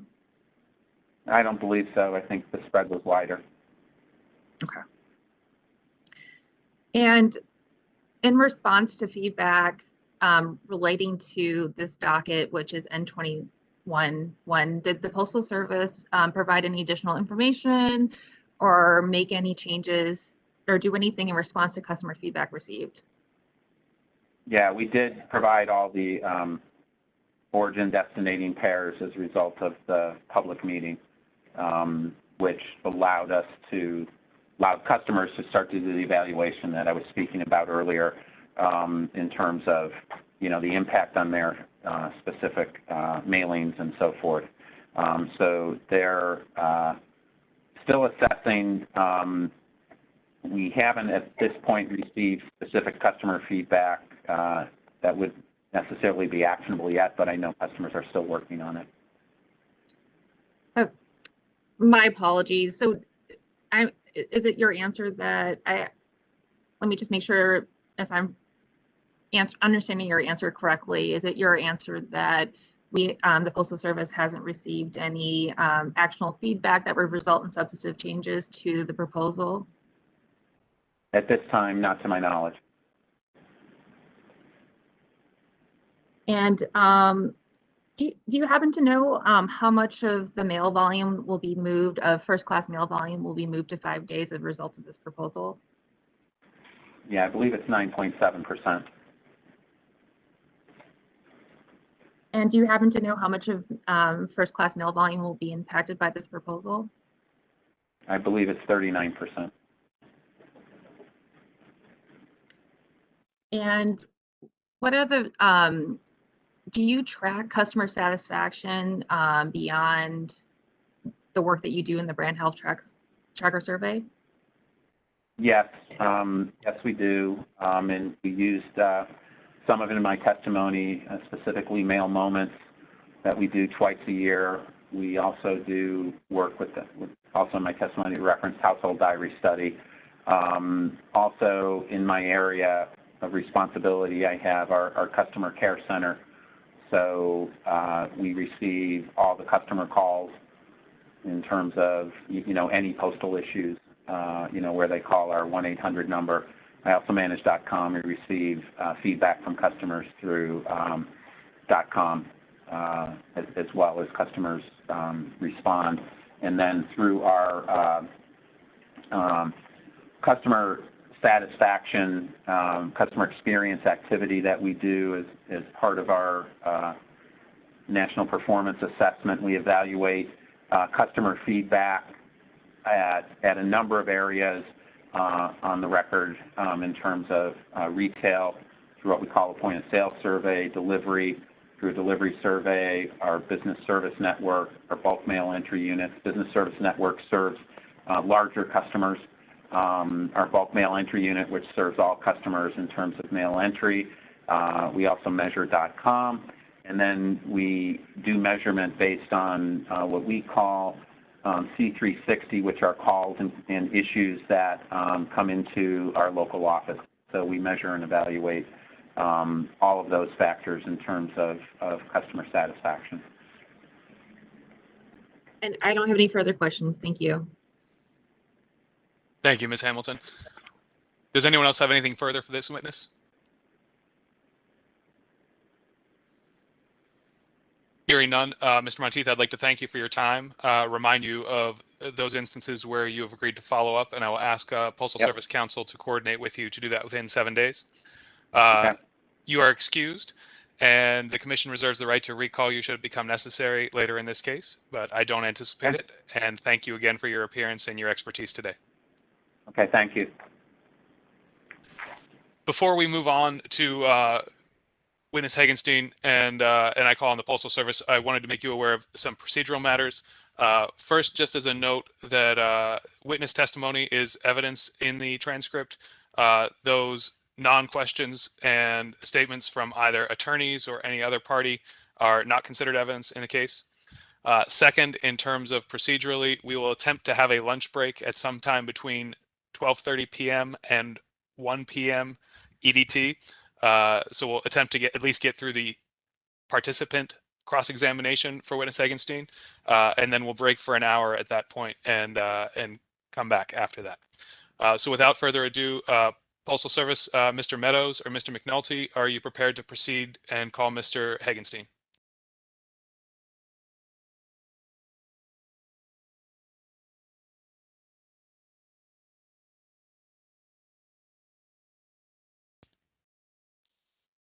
Postal Service, I can't hear you on this end.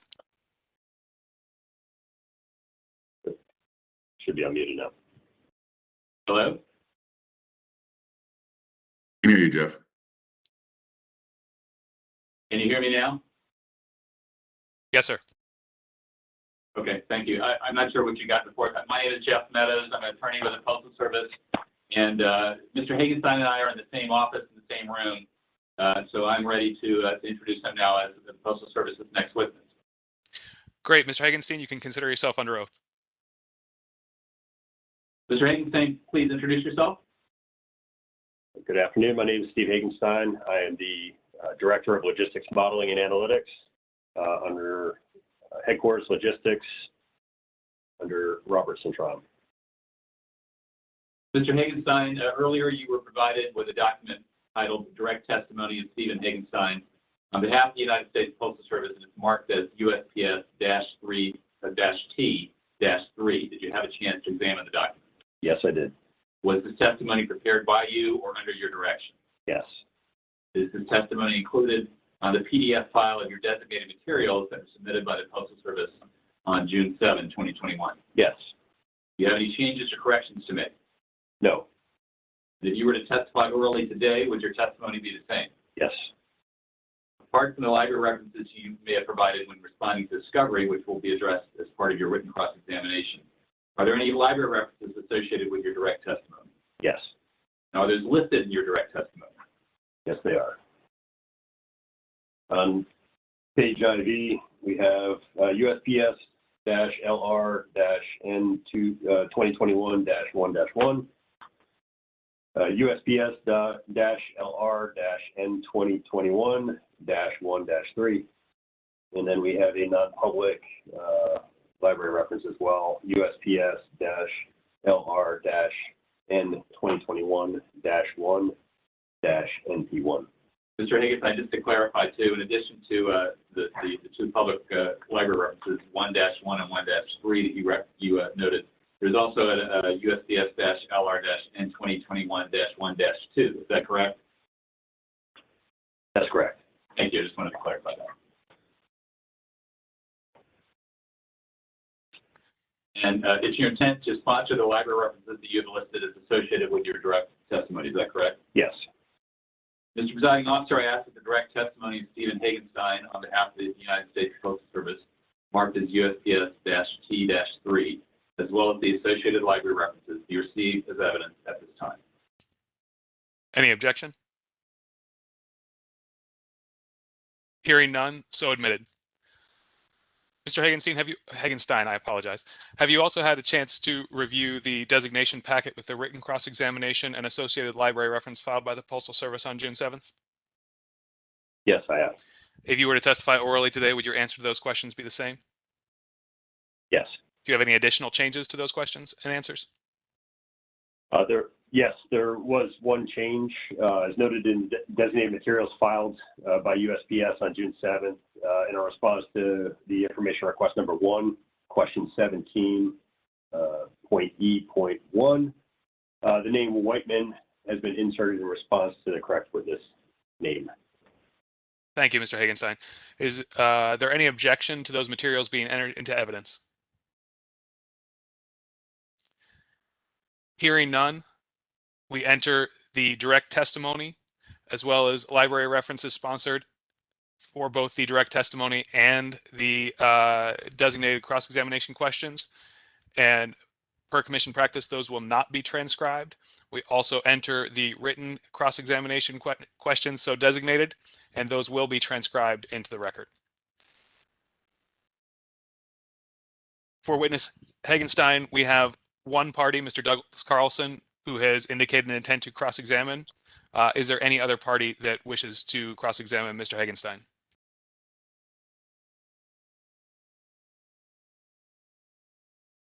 Hearing none, Mr. Carlson, you may proceed.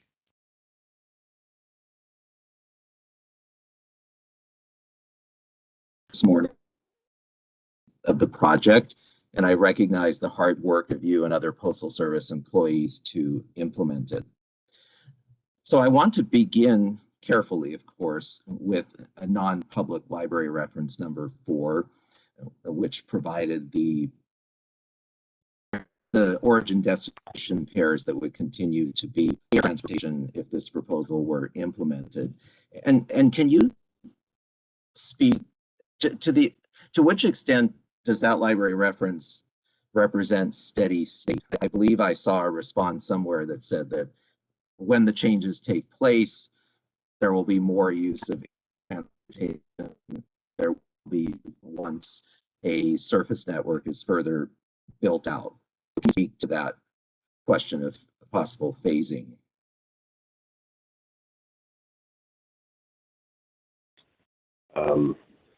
So just to clarify your question, are you asking just with respect to the mode of transportation in that file, how much of that would be considered a steady state in the future?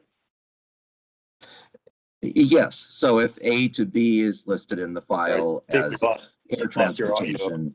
Mr. Carlson.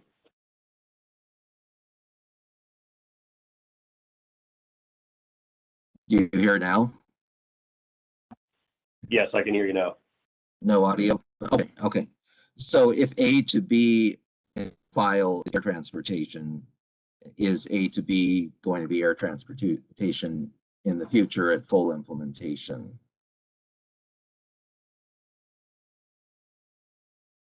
I'm not sure we understood the question. It was a little garbled. I'm sorry. I'm sorry. So if the file says that origin zip code A to destination zip code B will be air, is that a reflection of the future model, or is there a phased implementation being planned where right now it's going to be air because there isn't a surface transportation network in place to make it surface, but once there is, it will be surface? Yeah, yes. So yeah, that's the modeling results. So our evaluation of based on the amount of volume and costs, what mode of transportation would make the most sense for that particular lane. That is, I would say, preliminary. It's modeling output at this point. It does not reflect a steady state. Okay, so you would expect more pairs to be surface transportation at the future state than at the time possibly of implementation. I'll object to the question. It's speculative. It's asking for future knowledge that the Postal Service and the witness I'm looking for a way to explore this question without talking about specifics in the non-public library reference. But I was surprised to see some of the pairs that were identified to continue to be air transportation and changing to a 5-day standard. And I'm trying to understand, is it because the volume is too low to be surface, or it will be surface in the future because the network hasn't been built out yet? Or should I assume that the file represents the future as it's currently envisioned right now? Well, I think the witness has already stated the file represents the modeling, and it is really at a preliminary stage at this time. I really don't think you can say anything else to it. Okay, so there was a public response in a presiding officer's information request about surface transportation from Los Angeles to Boston. I'm sorry, I don't have that reference, and it might have been with witness Cintron who submitted it. So if the file says that Los Angeles to Boston would be air, and I don't know if it does, and should we assume that Los Angeles to Boston would be air, even if the witness who responded to that presiding officer's information request said that it could be reached by surface transportation?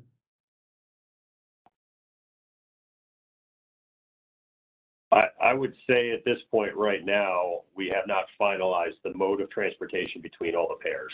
So based on the modeling, this would be the output of the model and our recommendations. Prior to any implementation, those lanes would be evaluated again to determine the best mode of transportation for those.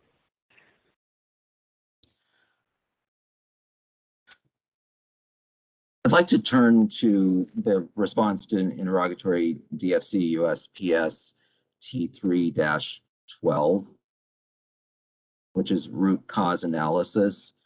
And there was a spreadsheet provided that has the number Q12 associated with it. And I'm going to try to share that spreadsheet.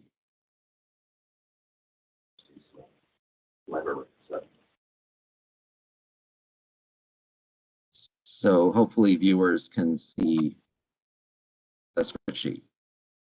Yes. So for instance, column C says we can see it. Flat or okay.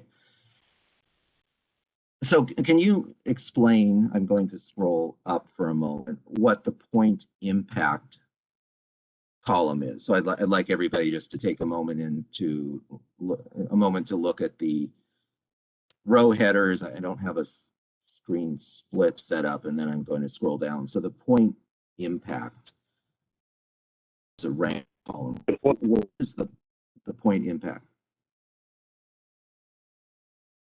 Point impact is the service performance point impact based on that root cause category. So for instance, in row 35, where we see last mile for flats, 6.23, does that mean that on that scale of 0 to 100 for service performance, 6.23% of the mail that's not delivered on time is because of a last mile problem? Yes, per this document.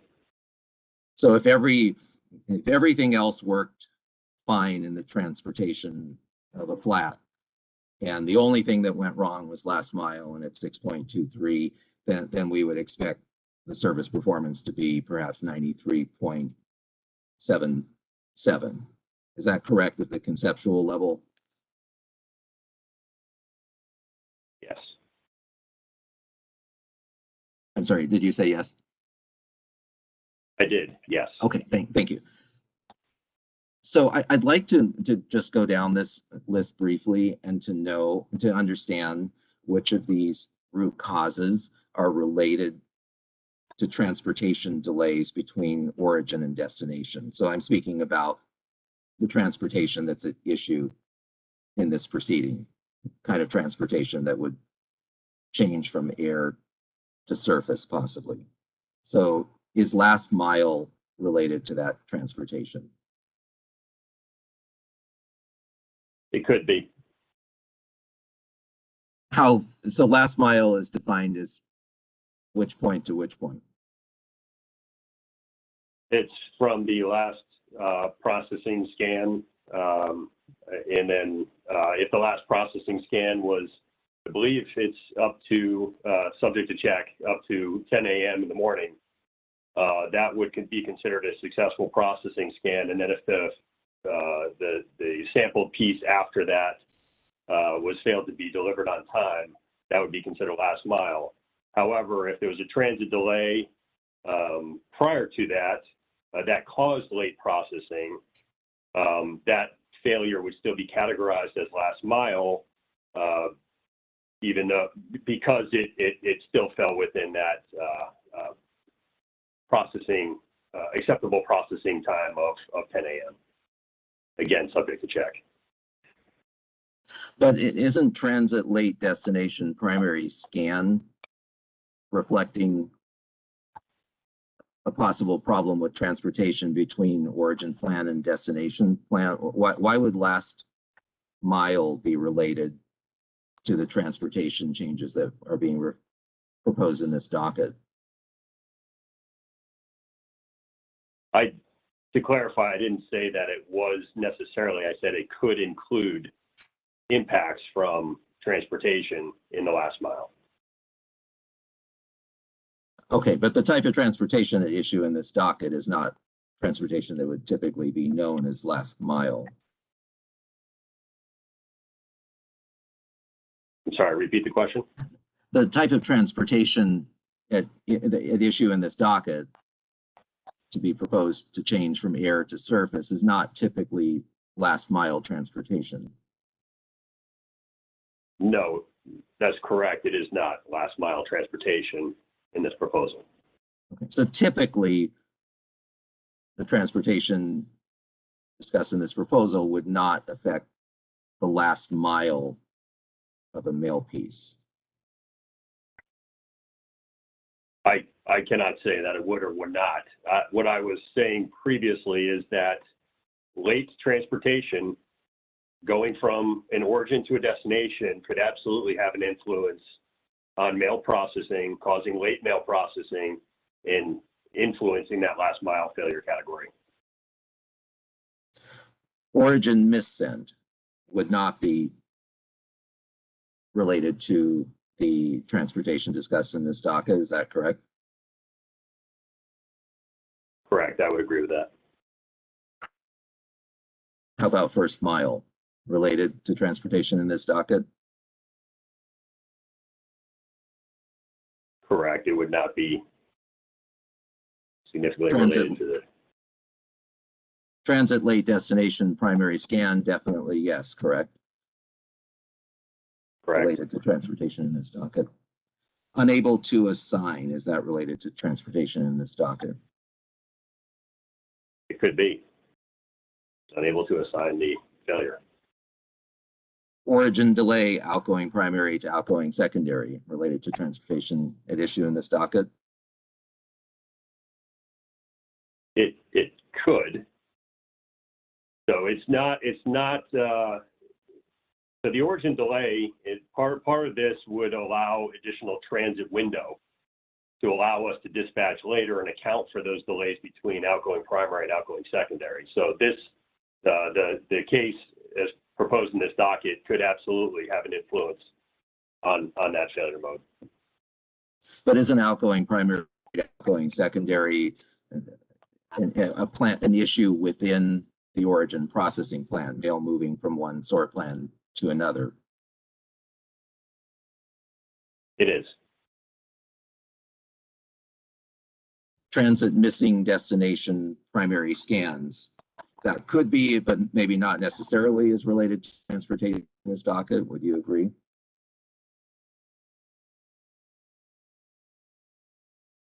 It's assigned as a transit. That one I don't know for sure.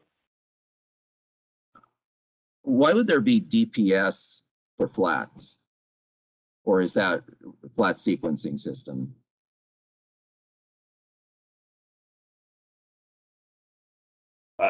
That's, since this is a flat category, that would be my assumption. That's based on FSS. Okay, and a delay between managed mail program sort and DPS or FSS would not be related to the transportation at issue in this docket, correct? No, that could, similar to the other categories that I mentioned, if volume is coming in late and causing MMP processing to be delayed, that could be causing a delay from MMP to DPS as well. Okay. Non-standard flow, is that likely related to issues in this docket, transportation methods at issue in this docket? I don't know for sure on that one. I would tend to agree with you. I don't think that would be directly related to transportation. Would you agree that destinating missent would not be related to transportation at issue in this docket? Agreed. Transit late secondary scan. Can you say more about what that one is? Is that possibly in DPS or FSS, and would that be related to the transportation at issue in this docket? Yeah, that's assigned to transit. So I would say that is associated with transportation, and to me it looks like it's volume that was expected to go to a secondary or maybe directly to secondary and receive the late scan. Why do you think DPS delay, delivery point sequencing, is here for flats, or might that be really FSS?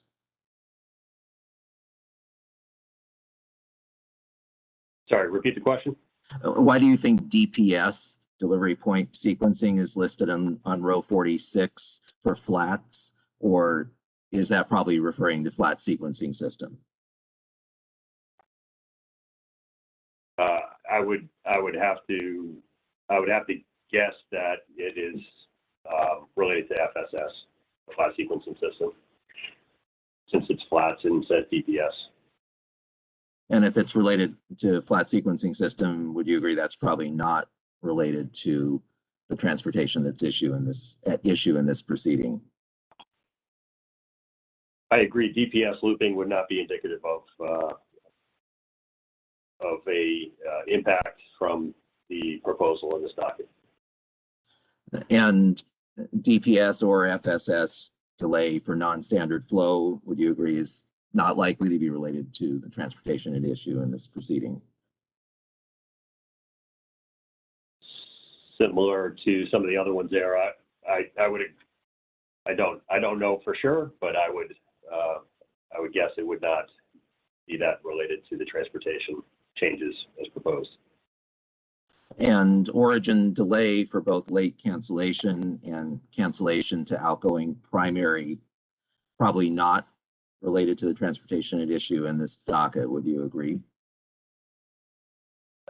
Similar to what I mentioned before, the proposal would give us an opportunity to adjust some dispatches later and would account for some of the late cancellation or late flows from cancellation to outgoing primary. So it could have a positive impact on these root cause categories. And can you distinguish between first mile and late cancellation? Which one relates to an item collected from a collection box that is not canceled on the day that's expected? First mile accounts for volume that does not receive a scan on the day that is expected. And then the late cancellation is exactly that. It's late cancellation. Well, what exactly? I'm just trying to see the distinction. What exactly is late cancellation? I can't speak. I don't have the definitions in front of me to let you know. Okay, and I'm going to scroll down and where we have the letters and cards. And so is there anything that would you give any different answers for the letter and card categories as they relate to transportation at issue in this docket versus the answers that you just gave for flats?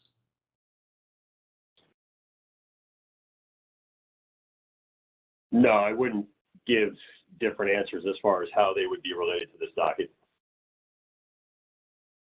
Okay. So would you agree that looking at flats for a moment, just as an illustration, I'm sorry, I scrolled up too high. I'm going to go back to the 3-day for flats. So if we look just at first mile, 5.48. So I understand that 5.48% of the failures, difficult. This is difficult to say.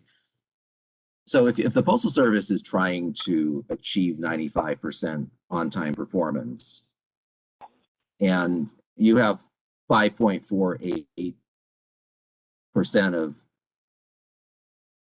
that on-time performance gets lost because of first mile problems, doesn't it seem like you couldn't, setting everything else aside, you couldn't get your service performance above 94.52% for flats simply because of first mile cancellation delays?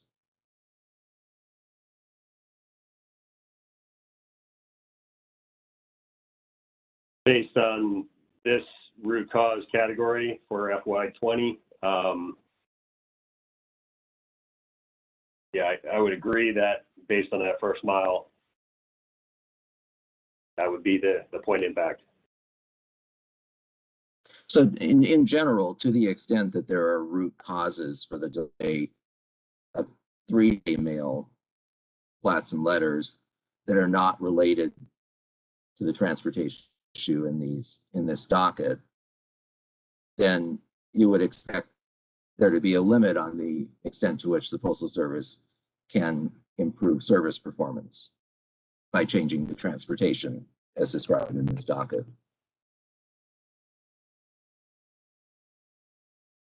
I would agree that there's various factors and root causes that impact our service performance. And would you also agree that transportation delays that affect some of these root causes are not attributable to the actual transportation, but rather dock delays at origin or destination, mail flow problems in the destination PNDC, lack of machine capacity in the destination PNDC, or other delays at the destination PNDC? I'll stick with my prior answer and say that there's a variety of root causes that impact our service performance. And one thing that this proposal does is give us additional time, more or less, to make up for some of those handling errors that we see from the origin and destination perspective, in addition to the transit failures. So if, for instance, if we look at the flat transit late destination primary scan 4.35, some portion of that delay might be attributable to handling errors and not necessarily the actual truck or air transportation between the origin and destination plant, correct?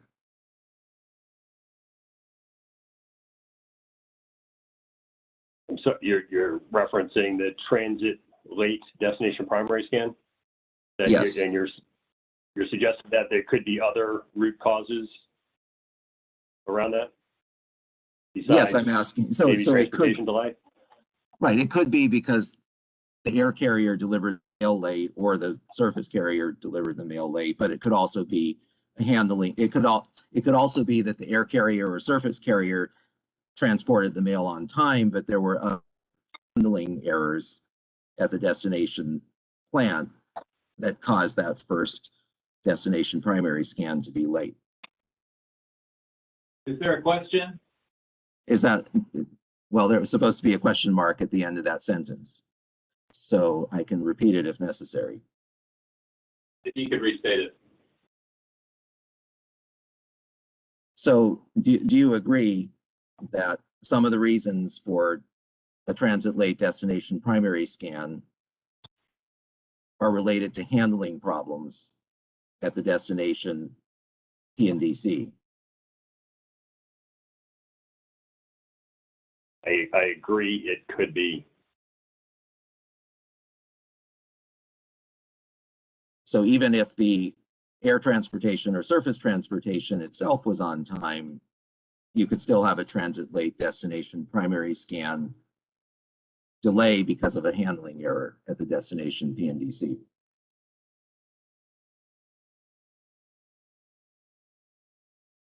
To my knowledge, that's a possibility.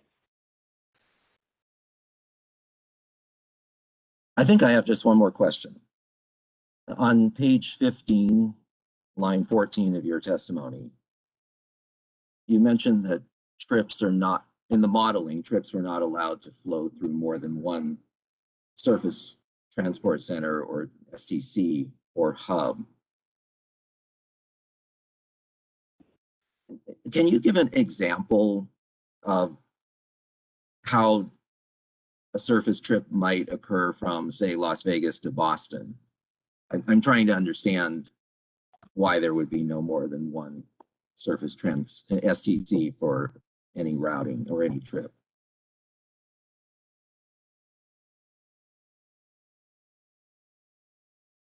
Or you can choose another origin and destination pair. I was just trying to choose a long distance run.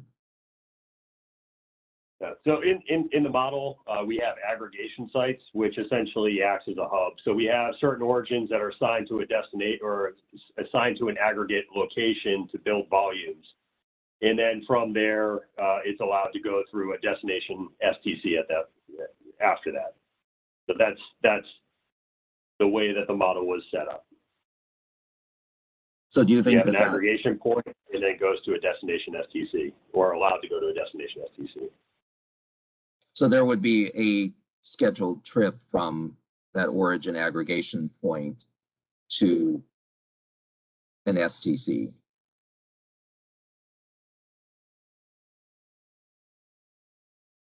Correct, when the model deemed that the most cost-effective transportation routing for that pair. And origin aggregation points are not necessarily STCs, correct? No, they often are, but they're any site that was identified as an aggregation point. Thank you for your time. I do not have any further questions at this time. Thank you, Mr. Carlson. Does any other party have follow-on cross-examination for witness Hagenstein before we turn it over to the row?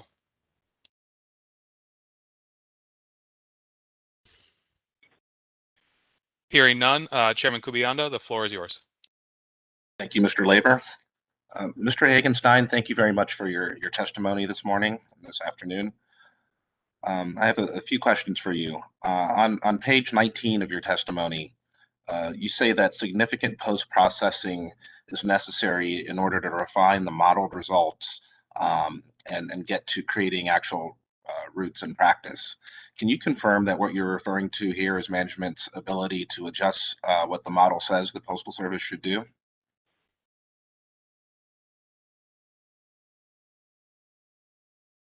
Yeah, so the model is not perfect. Does not take into account every single nuance of our network.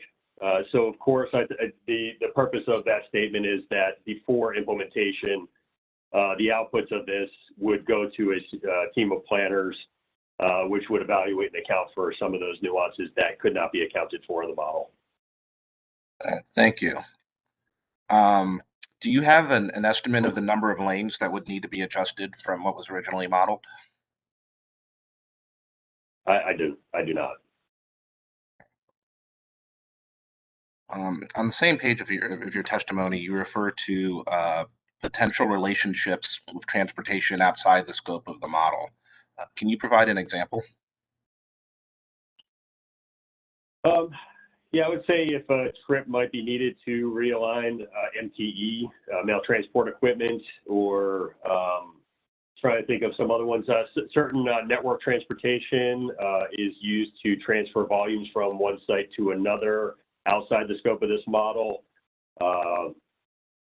Trying to think of some good examples. Potentially,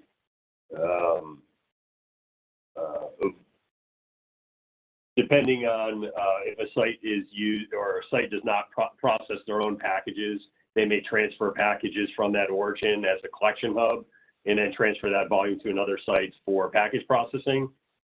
In those cases there, we would not have that those type of trips accounted for in the model. So that would be an example where we'd have to go back when we look at implementation of this. We would have to look at those interconnections and what transportation needs to serve those relationships. Thank you. So regarding the post-processing and these adjustments, these are outside the model. Is there anything that prevented the Postal Service from incorporating some of these constraints into the model in order to have a more realistic and actionable model? Well, it really comes down to time and intent of this model. So this model is more of a directional model. It's not necessarily built or designed to be, tactical in nature. So I think it would require significantly more time and resources. And I think we'd have to weigh out the cost and benefit of moving forward in that direction. Has the Postal Service identified to date any of the lane assignments and network routing that's necessary in order to implement these changes? I'm sorry, could you repeat that? Yeah, so have you identified the lane assignments and network routing that's necessary to implement the network changes that are proposed? We've got some folks that are looking at possible examples of how we would move forward if decided to move forward. So that's underway now. It's underway, yes. Okay. The investigation process, yeah. Do you have an estimate of the percentage of changes to the lane assignments and network routing that's necessary for implementation compared to the model? I do not at this time. Okay. Can you confirm that for the purposes of ensuring on-time delivery, that the arrival of mail at the delivery node on time is a critical input into achieving the service standard? No, I cannot confirm that. The model is based on the critical entry time at the processing centers, not the delivery units. So the critical entry time at the processing centers is designed around their operating plan and to support an operating plan that would help ensure delivery, on-time delivery. Thank you. Can you confirm that in the current network, mail can arrive at the delivery node based on separate transportation channels, one truck for letters and flats, for example, and then another truck for parcels? Just to clarify, you're asking if two separate transportation lanes can be delivering two different products to a destination plant? Yes. Yes, I confirm. We could have one truck that's bringing parcels in for example, from a parcel processing origin. They would not have letter and flat volume on that particular truck, versus another origin that processes letters and flats could have only letters and flats on it. Thank you. Can you confirm that your model focuses on gaining efficiencies for transportation between processing facilities, but does not focus on efficiencies between processing facility and delivery nodes?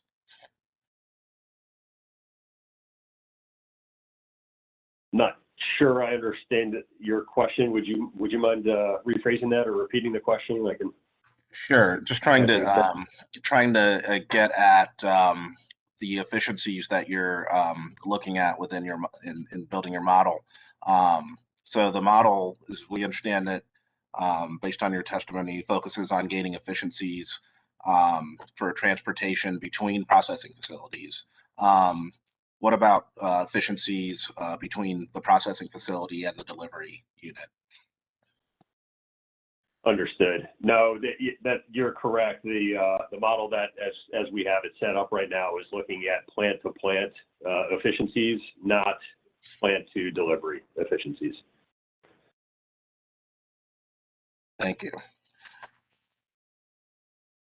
And can you discuss whether, in your opinion, the additional time that's provided by relaxing service standards can allow for additional efficiencies to be identified for that portion, for the processing facility, the transportation from the processing facilities to the delivery unit?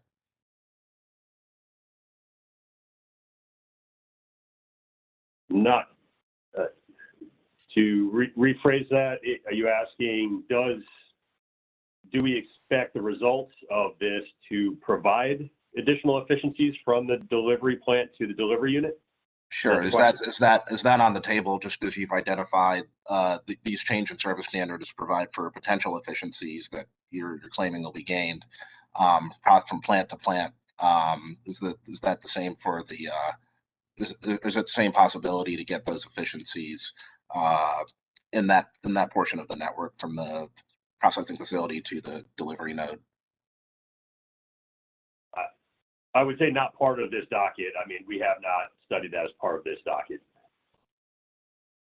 Okay, thank you. So my next question is about peak load issues. Can you confirm that the model does not address peak load issues within the transportation network? Yes, I can confirm that it does not account for peak loads. Can you discuss the rationale for not including those issues within the model? Yes. Yeah, the rationale is we wanted to get an estimate on the potential benefits on our regular network. Understanding that peak is not a regular period and does not represent I guess the main driver of our transportation planning and requirements.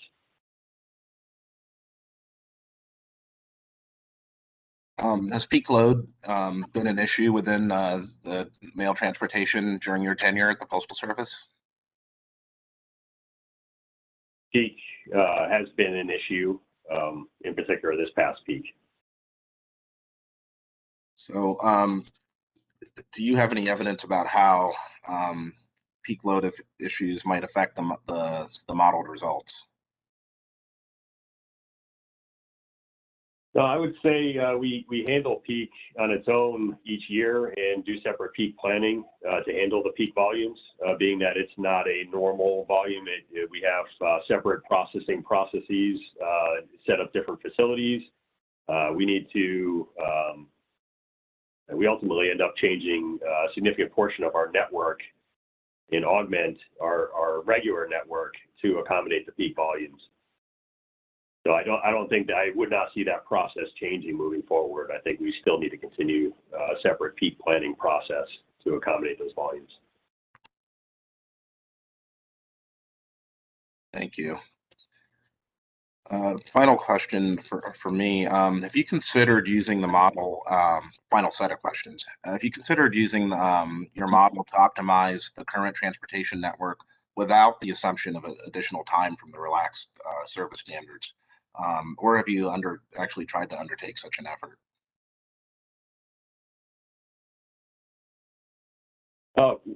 I mean, we've used the model to model several different scenarios, but most of the work that we've been doing around this is around gauging different scenarios with the service standards and the impact.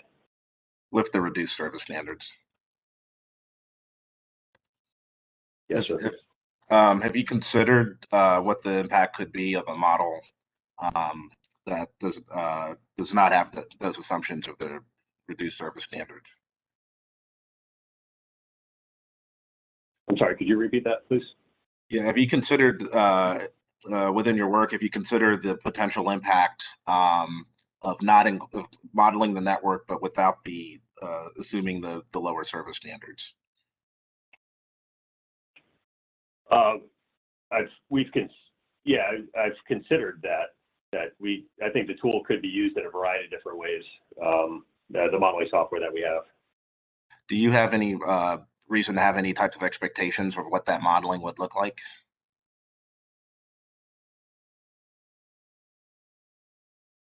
I do. We have run some different scenarios. Nothing in depth to the point where I think that we could really I could really provide an answer as far as what that would result in.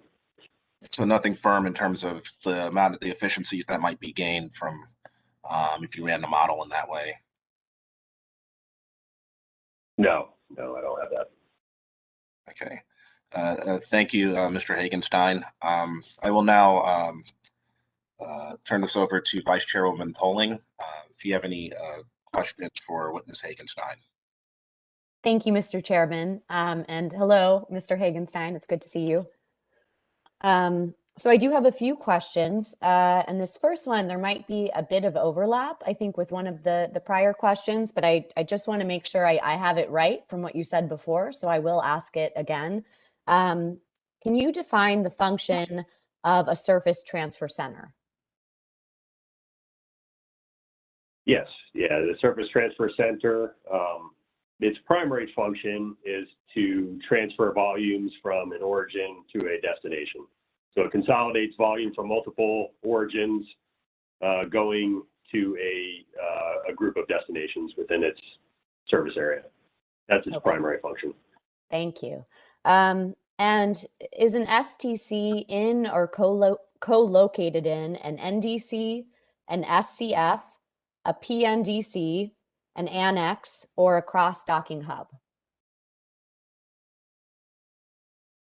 We do have some that are co-located in other facilities. So currently we do have a handful that are co-located in NDCs. We have, I believe there's one right now that's co-located in a processing annex as well. Thank you. How is an STC used in the current network?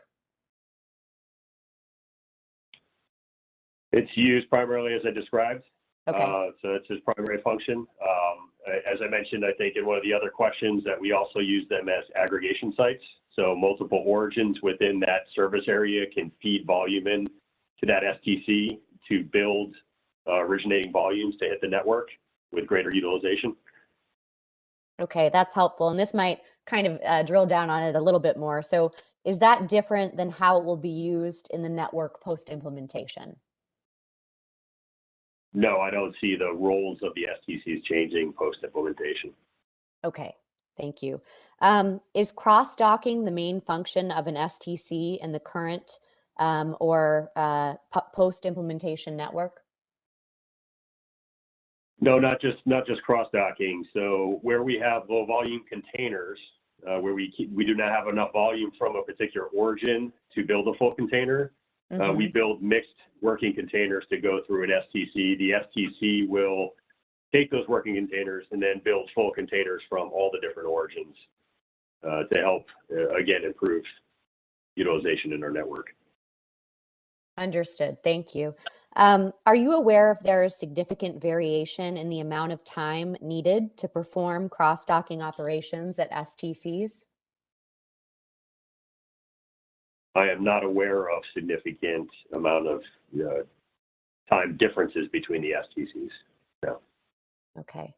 And how often do cross-docking operations at STCs lead to missorted or misdirected mail? I can't answer that. I don't have that information in front of me. Is that something you would be able to follow up with?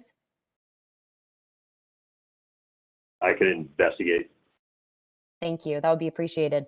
Okay, moving on a little bit here in this section. So please refer to your to your response to Mailers Hub's revised interrogatories, question 7, part B. And I'll give you the quote as well, but I'll also make sure you have a chance to get there. Give me 1 second here. Yep, no problem. Sorry, Mailers Hub, what was the question? Yeah, I was saying, I'm happy to repeat it. Question 7, part B, in the revised interrogatories. So this was the Postal Service's answer. I don't think we have the Mailers Hub questions in our designated materials packet because they were not designated. But we can find. I think we can find the question. Just take a minute. Yeah, Okay. I can pull it up. I'll have it right in front of me if you want to give me. Great. Just I was saying I minute. have. Okay, no worries. I've also got a quote in here too, so hopefully that'll help when you're ready. Okay.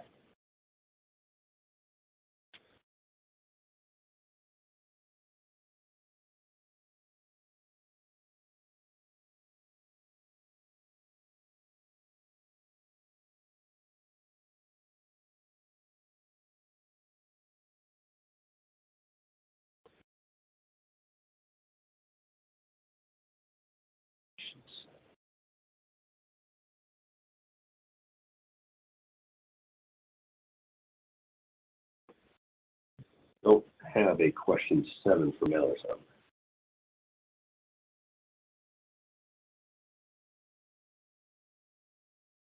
Did you want to go ahead and read me the quote? And, Yeah. That might help. Thank you. Okay. Yep. The Postal Service is also addressing bottlenecks in the logistics networks by contracting additional surface transportation centers to increase capacity to distribute mail throughout the surface networks. I'm happy to read it again if that would be helpful. Okay. No, I Okay. I'll do. Thank you. All right, great. And then I just had a follow up to that. So did your model include these new STCs? So I would say yes.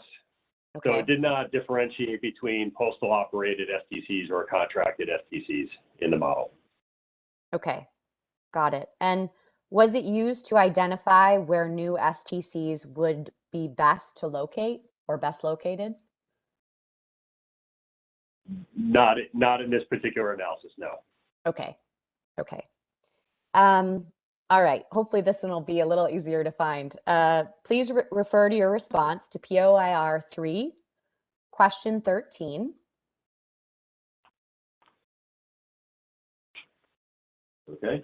Okay. Where you state that prior research indicates that implementation is not expected to significantly exceed current capabilities of these locations.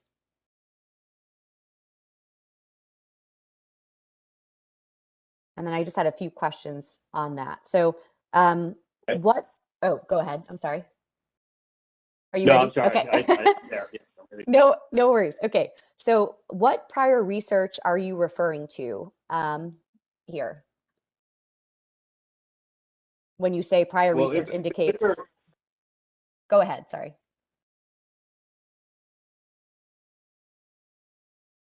Okay, so we did run in the model. We have a way of looking at. So what we try to do is incorporate constraints in the STCs that based on feedback and research that we had from those particular STCs, and then running the model, we gauged that workload that was projected to run through the STCs to see if it was bumping up against those constraints, and we found that at least according to the model, it did not cross that threshold of those throughput constraints. That was some of the research that we conducted on that. And then just going back to the point where we're looking at contracting STCs, the facilities that we have contracted to perform these STC duties, they've been scoped out to handle additional volumes above and beyond what they have right now. So they're well capable of handling additional volumes. Okay. And then just sort of back to another piece of the quote. So what current capabilities are you referring to? The current capabilities, I think just referencing what I was speaking to is getting feedback based on facility constraints, looking at kind of an ideal state of, in those facilities, what can they handle as far as the unloads and loads and cross-dock containers or working containers.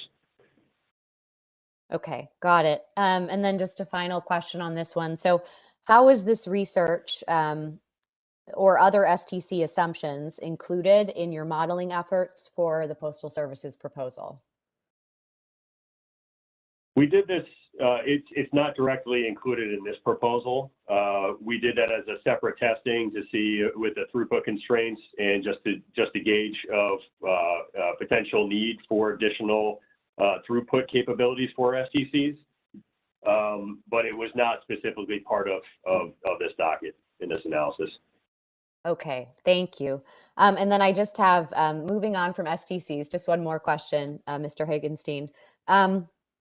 I wanted to ask you a question about the processing facilities you used as the nodes in your transportation model. Did the model you created include or exclude any of the processing facilities which the Postal Service announced in April 2021 that would be scheduled for consolidation this calendar year?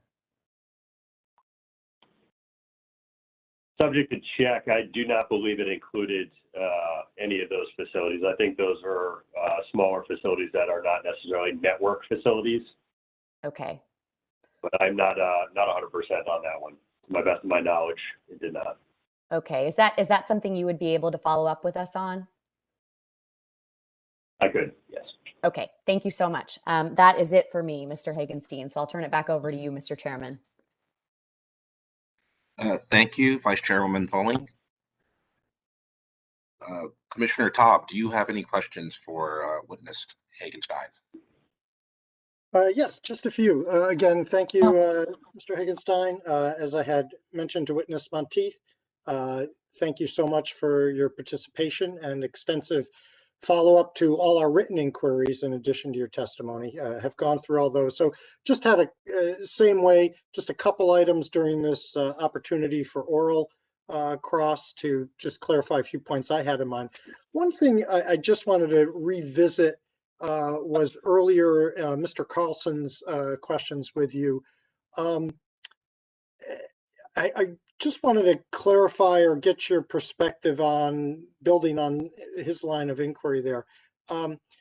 If the origin and destination pairs are currently transported by air with a 3-day service standard, but there isn't enough volume to go by surface, so the assignment remains by air, why would the new service standard be 5 then?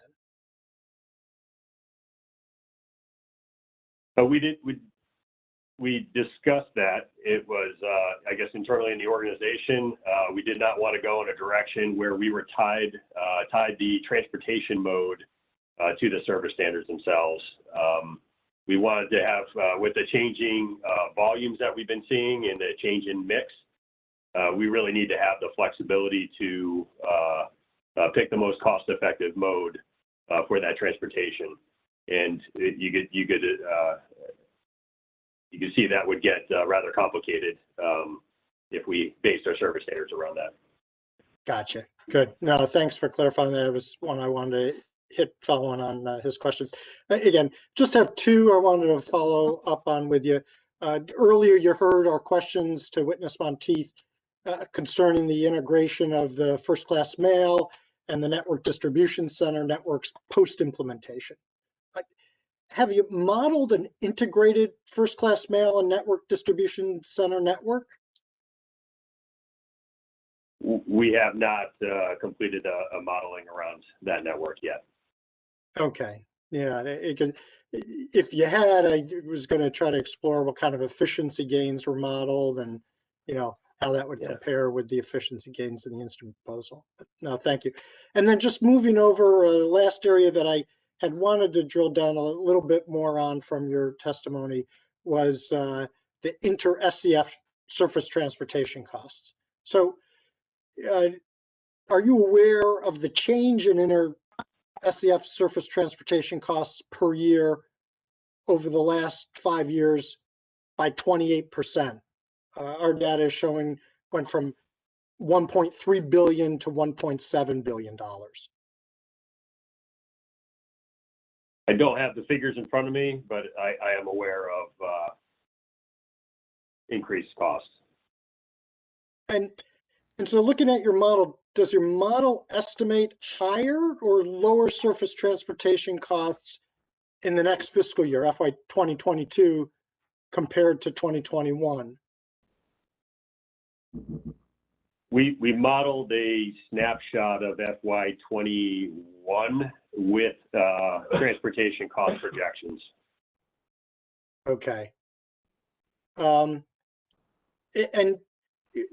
could you confirm that the model assumes additional surface transportation work, that is more volume, more stops?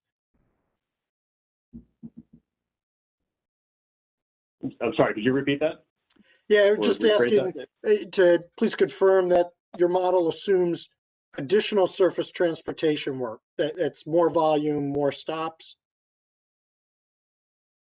It's so in the model, we show that the efficiency gains of being able to combine multiple destinations or going through the STC network or through multi-stop transportation, we're able to improve our utilization and not necessarily significantly increase the actual number of trips and transportation mileage. Okay. And then the last question on this point, and my last one for you in terms of the orals, can you please explain, given the increases in surface transportation costs in the existing network over the prior 5 years, as I said, numbers we've got is 28% over the last 5 years, the 1.3 to 1.7 billion. How in the post-implementation environment there will be no further increases in surface transportation costs or even decreases as modeled? So the decrease in costs associated in this model are again based on the reduction in mileage. It does not assume that we will not incur additional costs associated with rate per mile increases or fuel increases. So we used a projection of what that would be again in FY for this year. But again, as things move forward, we would still expect to see transportation cost increases associated with the market trends, for instance. And so, the model is modeling higher or lower miles trips between FY 22 and versus 2010. So it's your understanding the lower miles, fewer trips mean lower costs in general? Yes. Yes. Yes. Put it simply, yeah, lower mileage, assuming a rate per mile, the same rate per mile would result in lower costs. So if we looked out in the future and we had a higher rate per mile, but we were still able to avoid those miles in the network, that would be a cost of avoidance looking outwards into the future, right? Gotcha. Perfect. Well, again, not perfect in terms of, but thank you. Perfect in terms of the questions I had to drill down a little bit more from your testimony as well as all the follow-ups from our inquiries. So thank you very much, and I'll pass the baton back to the chair. Thank you. Thank you very much, Commissioner Taub. Commissioner Acton, do you have any questions for witness Hagenstein? Thank you, Mr. Chairman. I have no questions for Mr. Hagenstein. Thank you, Commissioner Acton. Commissioner Fisher, do you have any questions for witness Hagenstein? Yes, I do. Thank you, Chairman. Witness Hagenstein, would you please confirm that your model attempts to maximize transportation efficiency gains and only transportation efficiency gains using the additional time provided by the relaxation of the service standards for affected mail? Yes, I confirm. In developing the proposal and setting the parameters of your modeling, are you aware of any discussion at the Postal Service of whether significant efficiencies could also be gained if some of the additional time provided by the relaxation of the service standards were devoted instead to maximizing mail processing or delivery efficiencies? No, the primary focus was on the transportation efficiencies. I think, as I mentioned in some of the earlier questioning, I think there's some assumed benefits that we could get with relaxing the dispatch times and having some of that extended transit time, but not directly related to mail processing or delivery. Understood. So the primary reasons were to focus exclusively on transportation efficiency gains. Thank you. Correct. One more question. How would you define successful implementation of the surface transportation portion of your proposal? Would it be achieving modeled reduction in miles per trips or some percentage thereof, and or achieving service standards reliably? I would say successful implementation to me, in my opinion, would be being able to improve the reliability, the service performance against the service standards, as well as achieve expected or projected savings. Thank you. And my final question, what data points would you use to evaluate the success or the failure of an ongoing basis through implementation? We would continue to use our service performance measurement group to monitor the service performance against the service standards.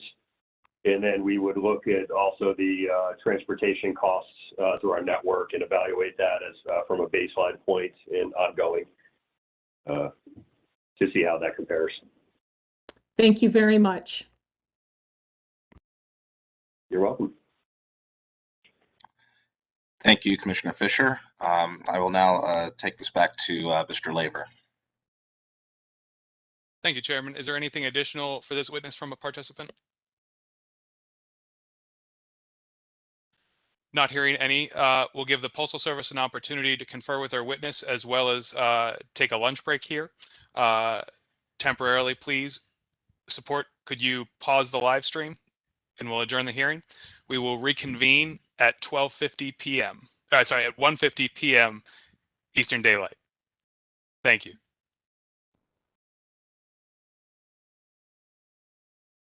Pause.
Good afternoon and welcome back. I will ask support to please begin the live stream again.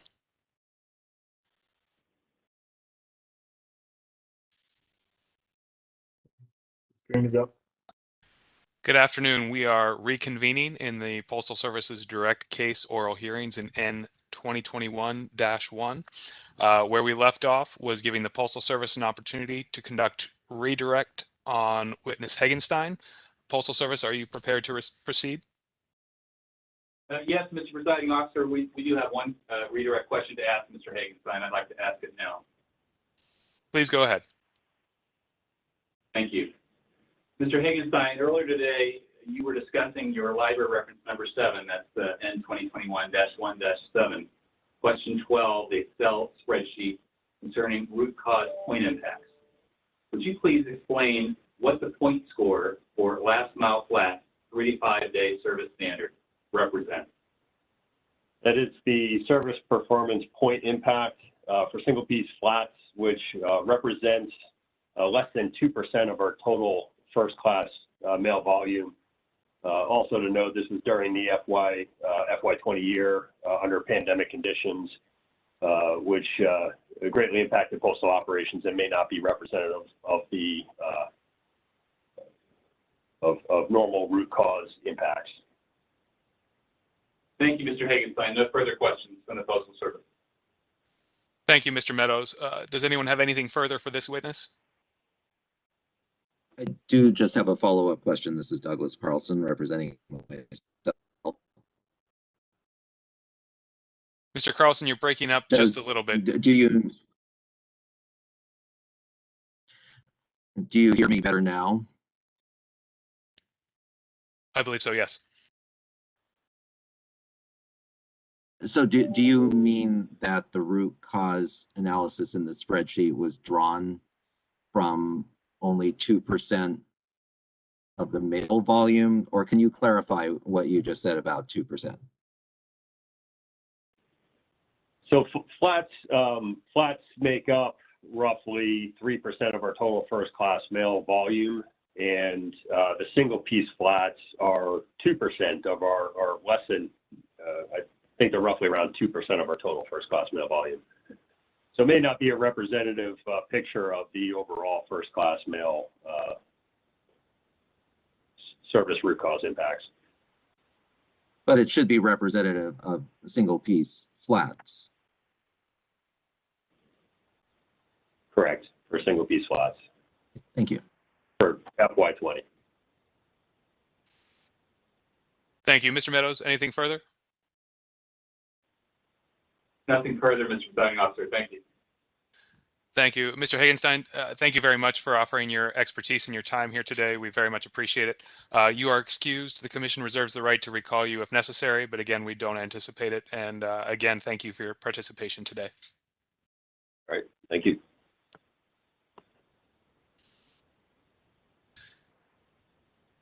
Moving to the next witness Robert Cintron, Postal Service. Mr. Adams, are you prepared to call Mr. Cintron? Yes, we are. As our next witness, the Postal Service calls Robert Cintron. Mr. Cintron, could you please state your name and title for the record? Yes, good afternoon. Robert Cintron, Vice President, Logistics for the Postal Service. Mr. Cintron, earlier you were provided with a document entitled Direct Testimony of Robert Cintron on behalf of United States Postal Service, which was marked as USPS-T-1. Have you had a chance to examine that document? Yes. And was this testimony prepared by you or under your direction? Yes. And is the testimony included in the PDF file of your designated materials that the Postal Service submitted to the Commission on June 7th, 2021? Yes. Do you have any corrections to make to your testimony? No. If you were to testify orally today, would your testimony be the same as is set forth in your written testimony? Yes.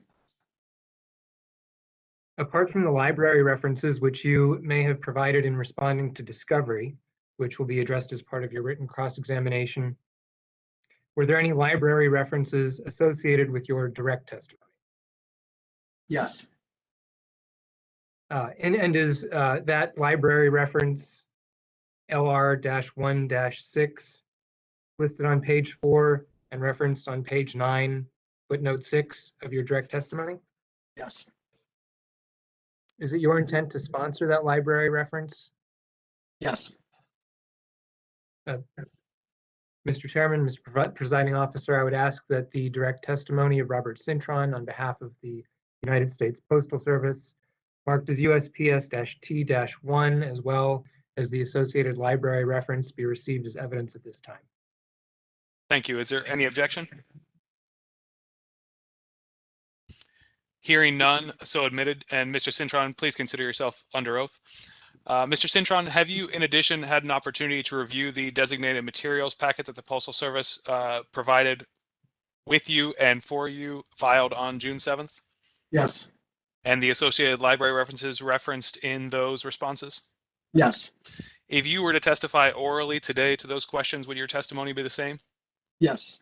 Do you have any corrections or additional changes to make to those responses? Just a typographical correction. USPS-2 T2-2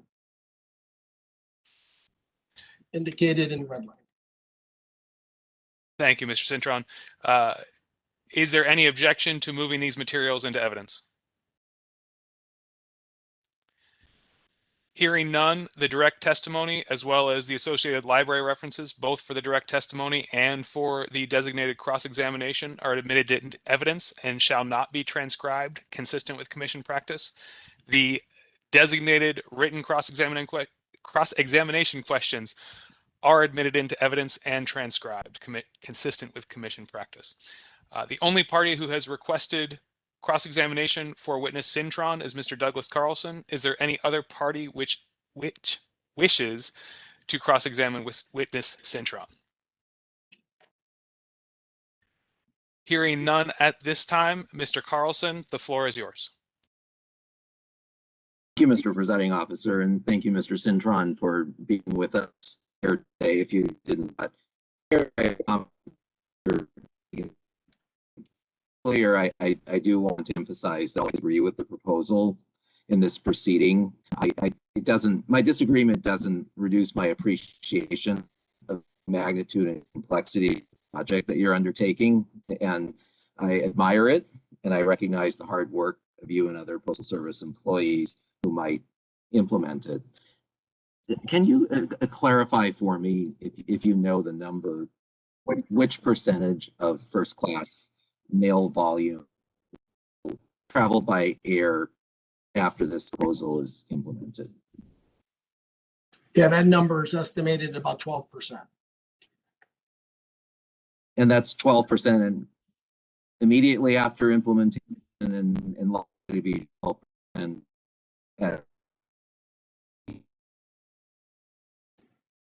You're breaking up a little bit. I think you asked if it's immediate, and we would be prepared to be pretty close to immediate that those numbers would. Okay, 12% after implementation and 12% a few years from now, approximately.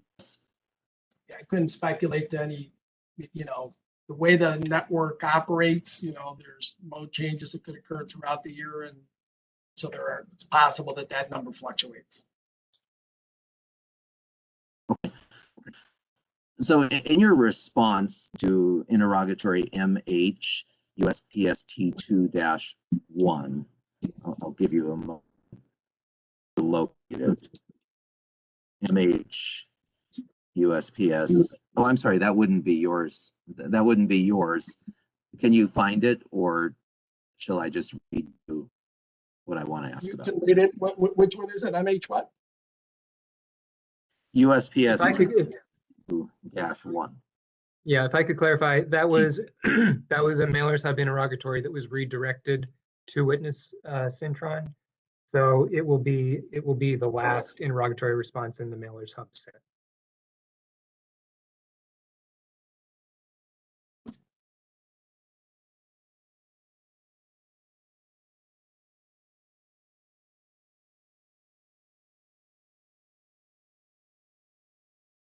Okay. So the response to the question stated, the Postal Service's decision to transport more mail by surface transportation initiated the service standard change modeling and analysis. Could you back up for me and tell me what prompted this decision to transport more mail by surface transportation? Yeah, part of that is just a review of taking a look at the capability of the air networks that we've seen over the last several years. And so part of the review on this was to take a look and model putting mail on the ground and how we could perform in the volumes via surface instead of air. So on page 9 of your testimony, if you could turn there, please. Okay. Do you show that in fiscal year 2019, air transportation was 89.4% on time and surface was 92.02% on time, correct? Correct. So I calculate that difference being about 2.62%. Why would that differential in on-time performance between air and surface prompt the Postal Service to move surface transportation and service standards? Yeah, and you broke up a little bit at the last part of your question. I'm sorry. So how would the difference of 2.62% between on time for air and on time for surface prompt the Postal Service to move away from air transportation and extend service standards? Well, again, when you take a look at it over time, the performance on the air network has not been sustained, right? So 85%, 88%, 91, 92, 89. We've just not seen improvement in what we're doing. We trying to manage the air networks. We've seen significant impacts by whether it's cargo carriers and or commercial carriers. What we've seen is an improvement, certainly as noted here at the end of fiscal year 19, point difference on what we put on the ground network. So optimizing the ground network is a preferred strategy to achieve service. So if surface transportation is on time 92% of the time, how will you achieve 95% on time performance if the service standards are changed? Yeah, I think when you look at this, it's, service standard change is one piece of what we're doing in the organization. Certainly many other things that are happening today that would get us to 95. It wouldn't just be one item. Well, I understand, but if a key component, your surface transportation, is on time only 92%, how would you expect to achieve 95%? Well, again, certainly in our, the first piece is moving away from the air networks. So definitely when we take a look at the air network, we see a significant difference in service performance. When we take a look at how we would optimize coming out of the modeling, how we would optimize the routing and utilize the network itself, we feel very strongly that we can achieve that goal. Why are the on-time percentage gaps for air and surface higher for single piece than for pre-sort? Repeat the question, please. Why are, and actually this is referring to DFC USPS T1-2. DFC USPS T1-2.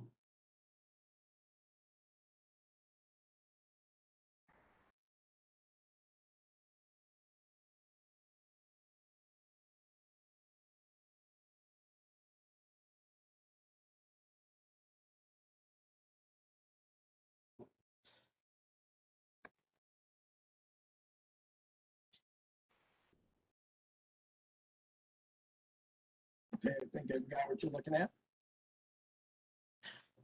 So you're ready? I believe so. Okay. This is T-1-2? Yes. So if we look at fiscal year 18, quarter 4, pre-sort, air. Actually, I must be on a different. I don't have 18, so I'm looking at the wrong.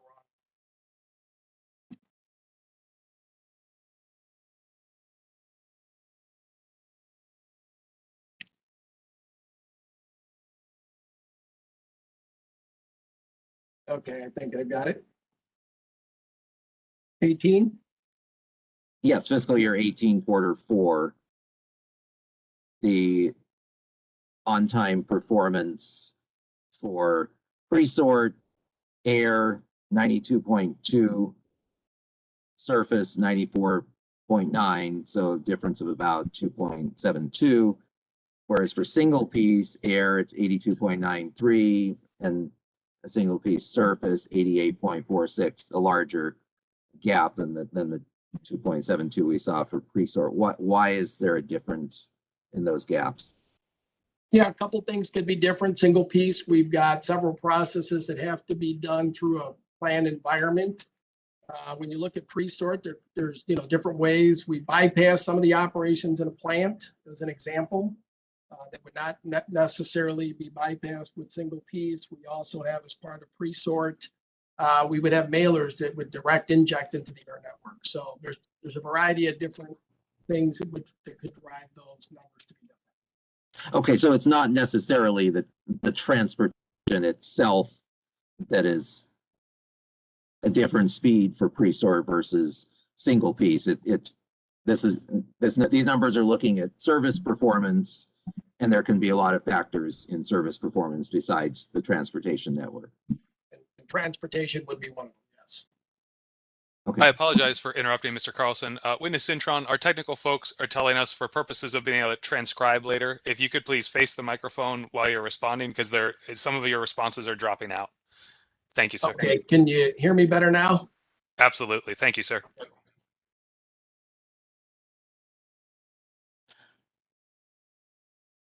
Why did the Postal Service not embark on an initiative to improve on-time performance for air transportation? Well, one of the key problems with air transportation is that it is overcapacity. So one of the key problems, certainly when you looked at last, fiscal year 20, we lost 80% of the commercial air lift.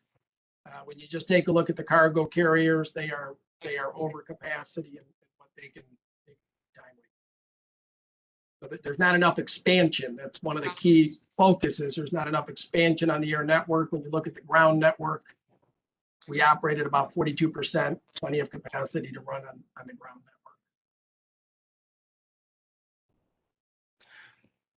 network. You can turn to pages 7 and 8 of your testimony.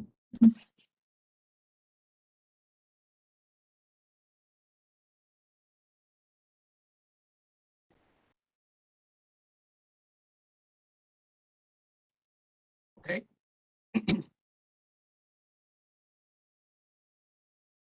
So the information on page 7 shows that on-time performance was above 90% several years ago for 3 to 5 day. Why has it dropped so much? And let's exclude the pandemic. Exclude the pandemic year from that question.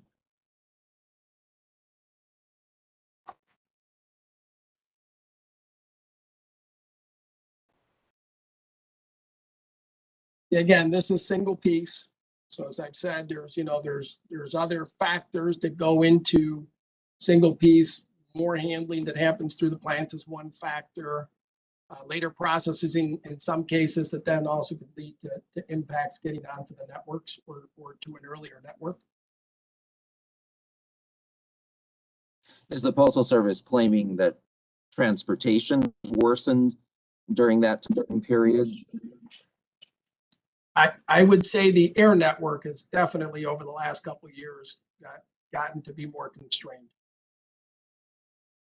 And exclude the pandemic year. Still constrained. So it's still constrained. When you look at the scores, the differential in service between surface and air. Air has, tighter restrictions for us to get to, more handlings that we need to go through, more hands that touch it. When you're on a truck, you're going directly to destination in some cases, or in some cases, we're going through a transfer center. The air network, they're potentially going through a terminal handling service. We've got trucks that are moving between plants in that point, and then onto a hub, and then from the hub backwards. So many more touches on the air network versus what we're doing on the ground. Can you turn to DFC USPS T1-3?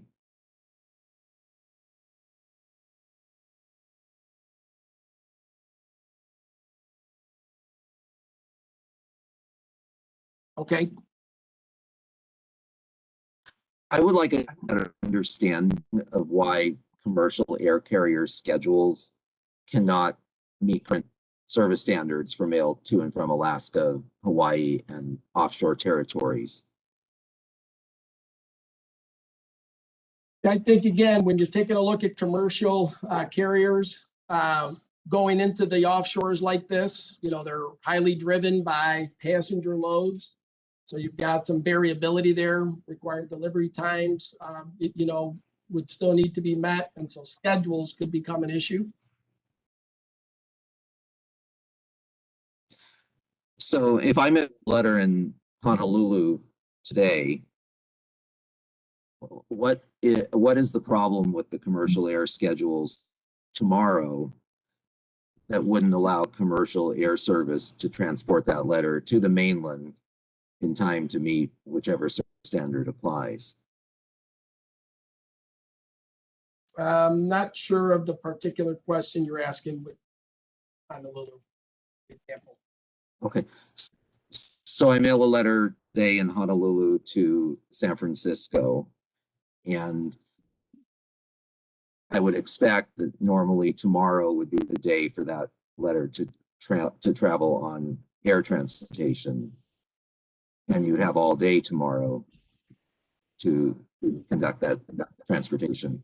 So why do the airline schedules tomorrow not allow that mail to be transported out of Honolulu? Well, again, it's not, a couple of things, as I said, as it relates generally to commercial air carriers. Their primary business, commercial carriers, is to move people and passengers. So it's always potential that in some cases, and this happens around the country every day, while a flight might be operational and there's flight cancellations as well, all mail may not move between those 2 points. So if they get wait listed, and usually when you're looking at a lot of offshores, you got a lot of baggage in a lot of cases coming, that would be a potential, reason why we would leave mail and not transport it that date it's expected to move. So it's not the air carrier schedule per se, it's the capacity on those scheduled flights. It could be a combination of both. Limited schedules only give you so many opportunities, and when opportunities are taken up, then it roll to the next potential opportunity. Okay, how do you define alternate modes of transportation as you use that term in, I believe, an interrogatory response? Yeah, alternate modes, again, might be other carriers that we would use, certainly in the offshores that move volumes. Within, like in Alaska, we would use alternate modes of transportation, which would be other air carriers to move that are not necessarily passenger flights. I'm just trying to understand alternate, the word alternate. When I hear alternate, I think of primary or main as the opposite. So it's an alternate to what?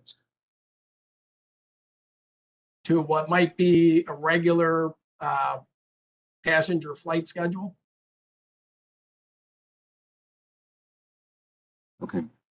So in the response to DFC USPS T1-4, please let me know when you are there. Okay. So in part A service standard for first class mail originating in and into the 995 and 996 zip code areas. Doesn't your testimony say that that service standard will be changing to 4 days?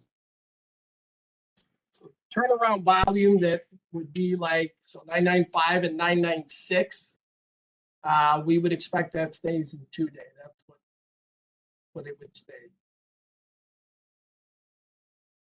I understand. It makes sense. Did the testimony say that? No, I Or is think we this a got a question clarification? for you and we have a response. You responded to that question. I'm sorry, can you repeat?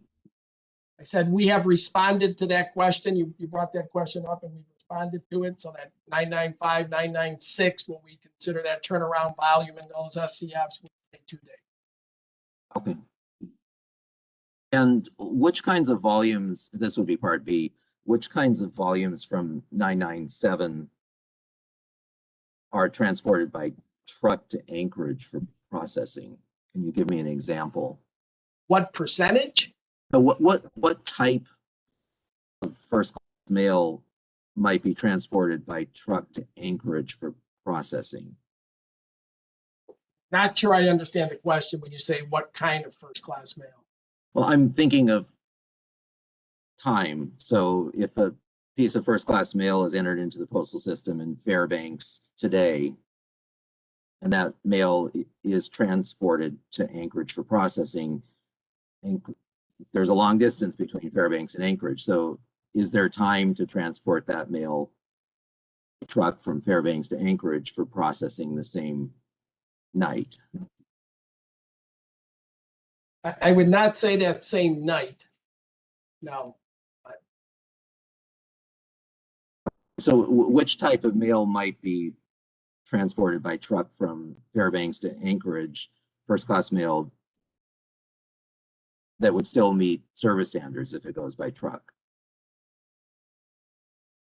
I apologize. I'm not following your question. So majority of 99 service is not serviced by roads. It's serviced by AMOT. And so as it relates to 995, 997, that service standards is 3 days. So when you're saying overnight, I'm not sure what you're asking overnight. Most of it is not. So if I am given access at the Anchorage Processing Distribution Center to look at the mail that are just arrived on a truck from Fairbanks, the first class mail, what kind of mail might I see on that truck? Again, talking first class mail. Is it letters from the previous day? Is it flats, parcels? I couldn't answer. I mean, I'd have to take a look to see exactly what would show up. Again, volatile schedules when you're talking AMOT, again, most of it not serviced on the ground. So I'd have to let you know. Okay. So DFC USPS T1-7A.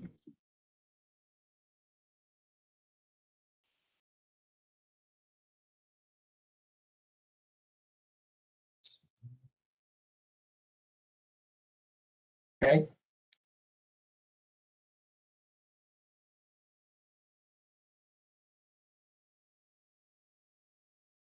I'm going to skip this question. Okay. So my next question is not related to T1-7A. Does some first class mail travel on the same air or surface transportation as priority mail? Does some first class travelers with priority? Yes. It could. And that's true. That's true for both air and surface. Correct. That is possible.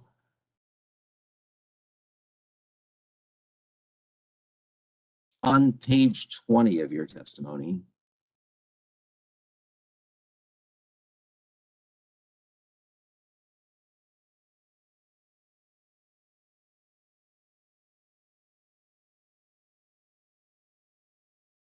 you discuss a decline in first class mail volume to 53 billion in fiscal year 2020. Is that correct? Correct.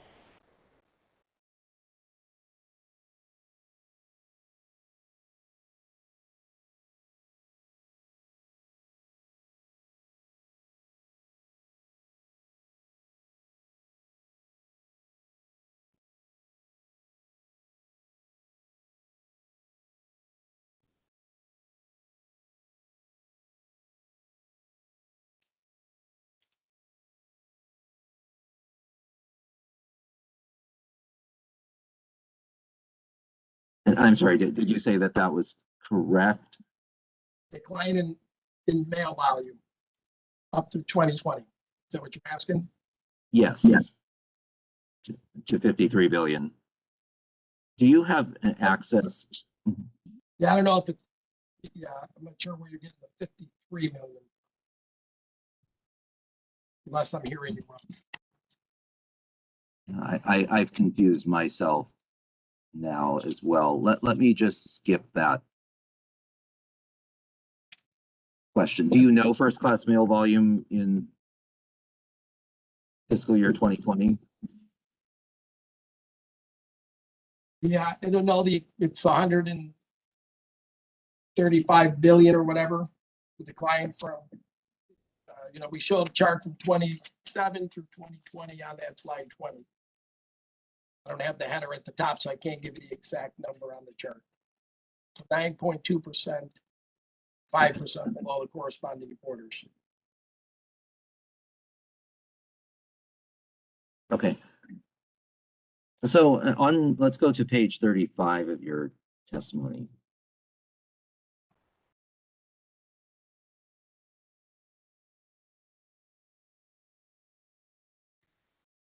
Okay.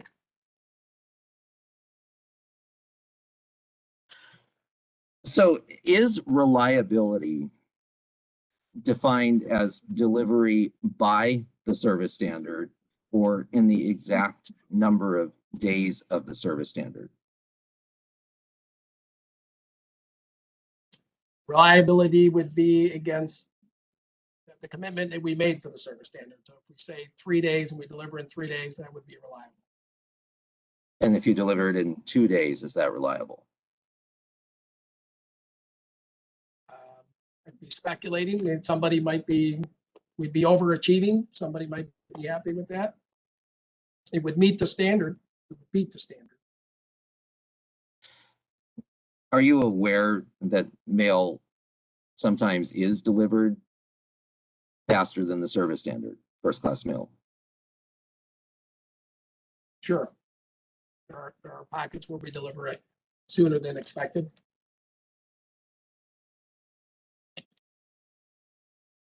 Suppose hypothetically that a resident in Northern California observed that 75% of first class mail that he sends to Southern California is delivered in 2 days. Would you be surprised if that fact were true?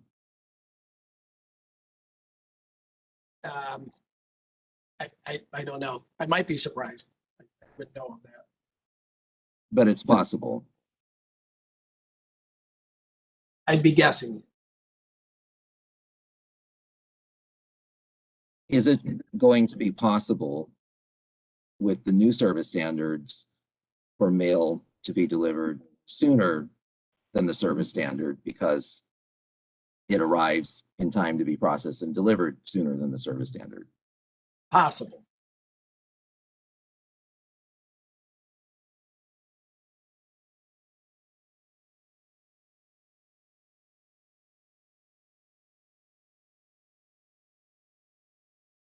For international mail, outbound single piece first class mail international, am I correct in believing that the letter mail and flat mail from the 48 contiguous states plus Alaska is sent to the JFK International Service Center for sorting and dispatch to the foreign countries?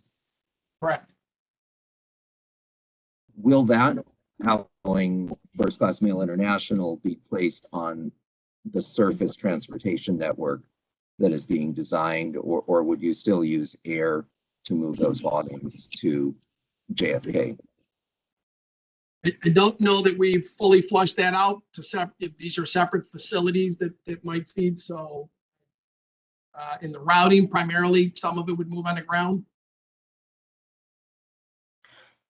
If you move the outgoing international, first class international volume from San Francisco to New York by surface transportation, would you be concerned, would the Postal Service be concerned that 100% of that mail would receive slower service than it does now?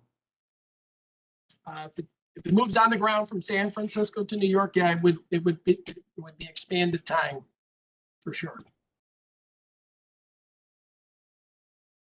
If you can turn to page 35 of your testimony, line 19.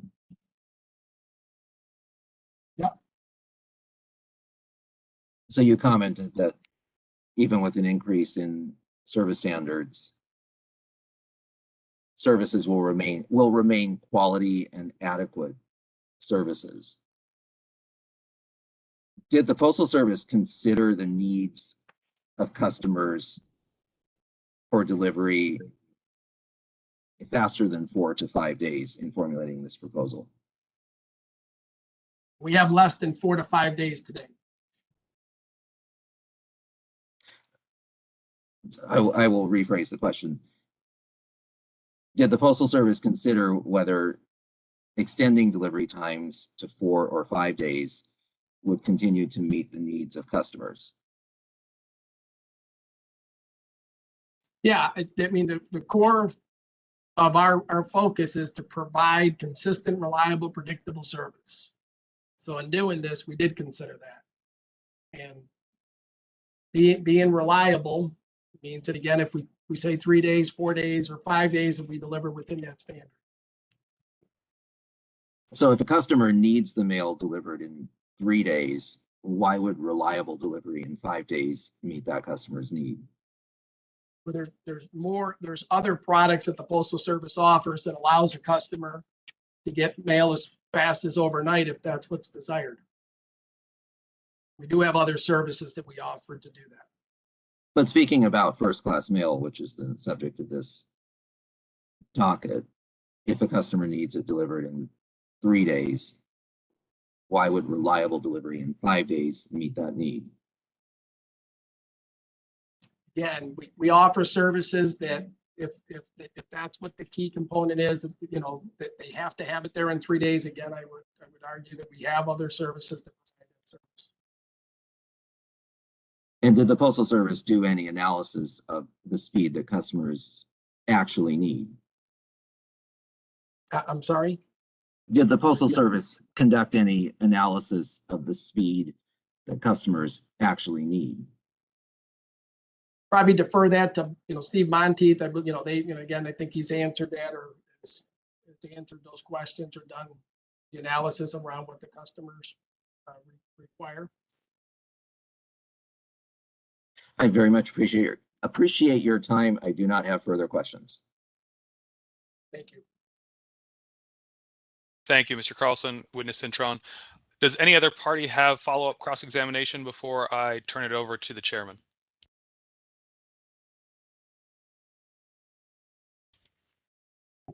Hearing none, Chairman Kubianda, the floor is yours, sir.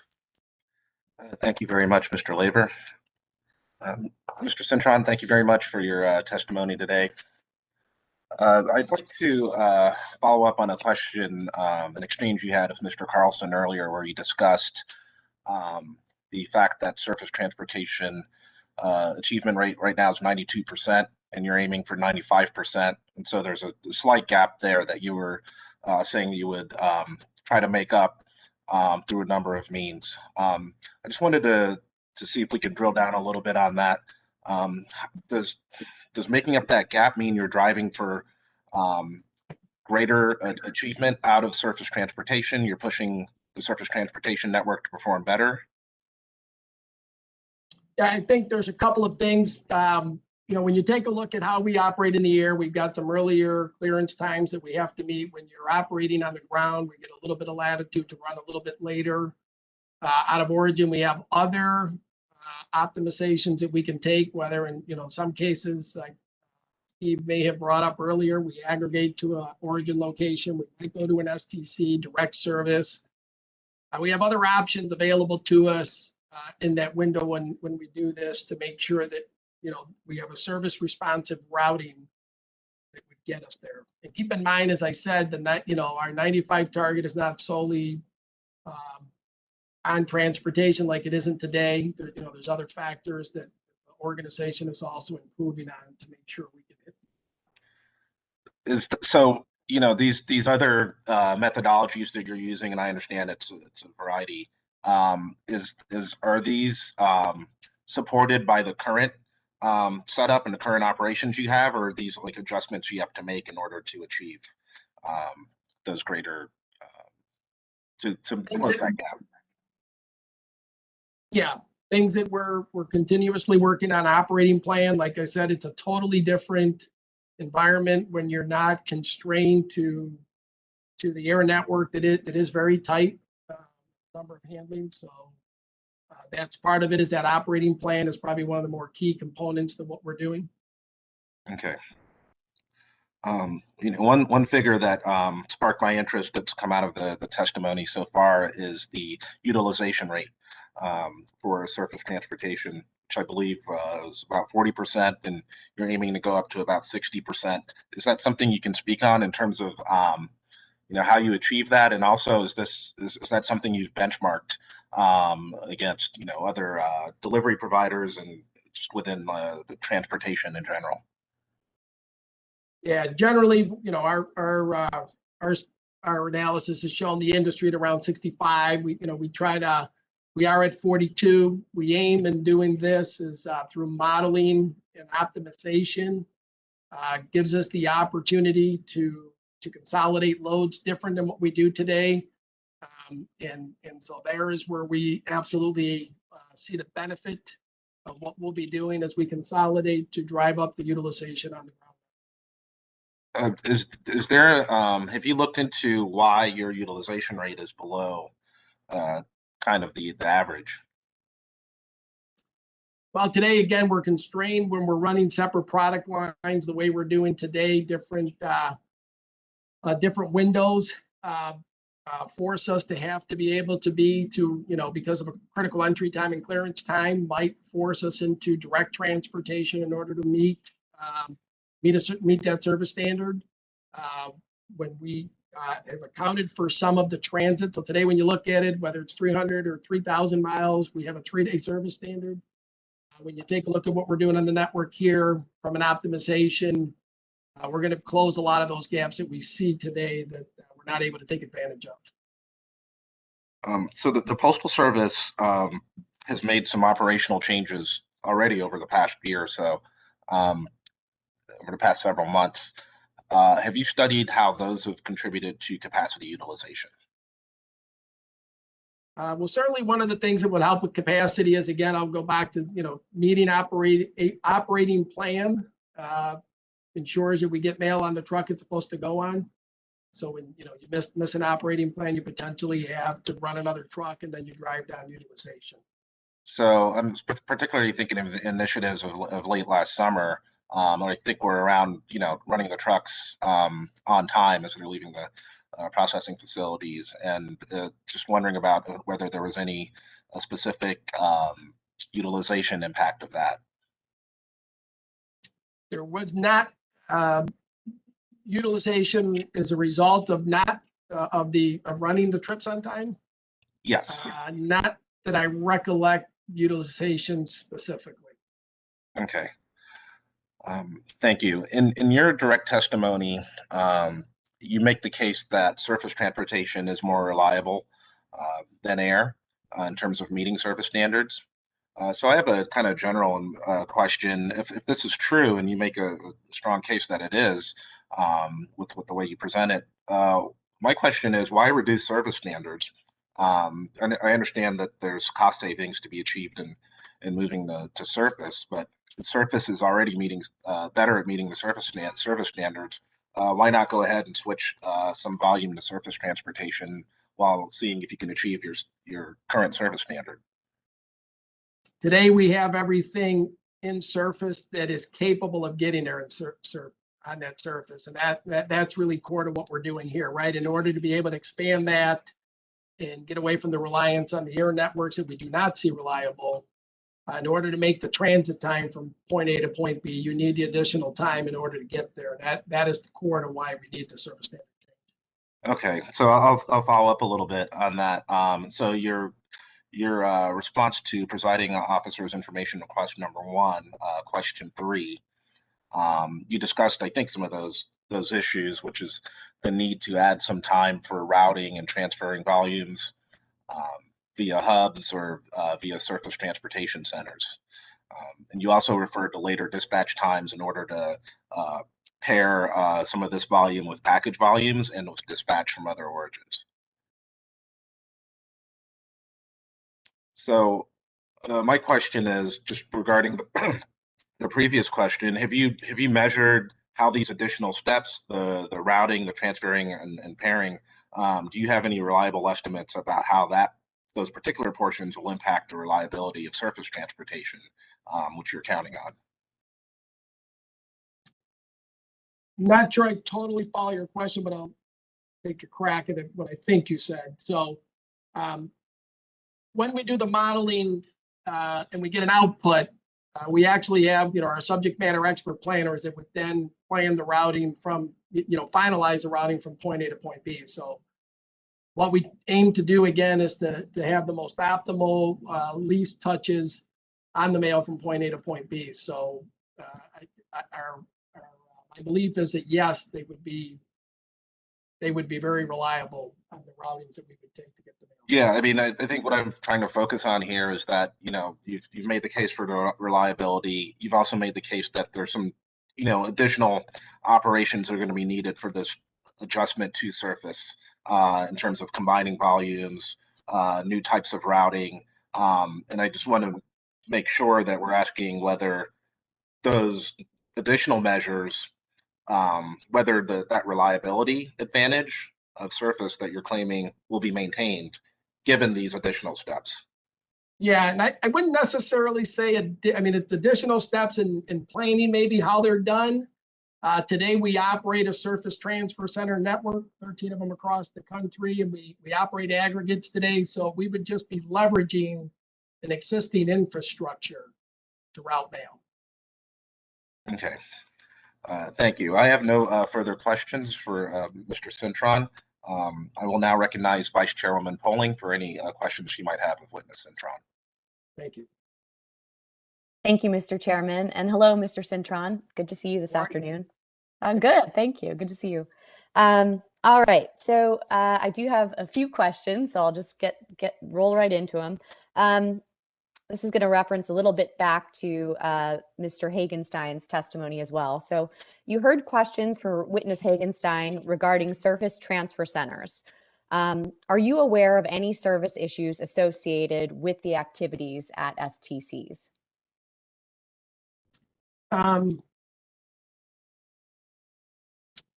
I wouldn't say any particular service issues. I mean, we operate 13 of them, 7 of them are contracted out in the network, 6 of them are run through postal facilities.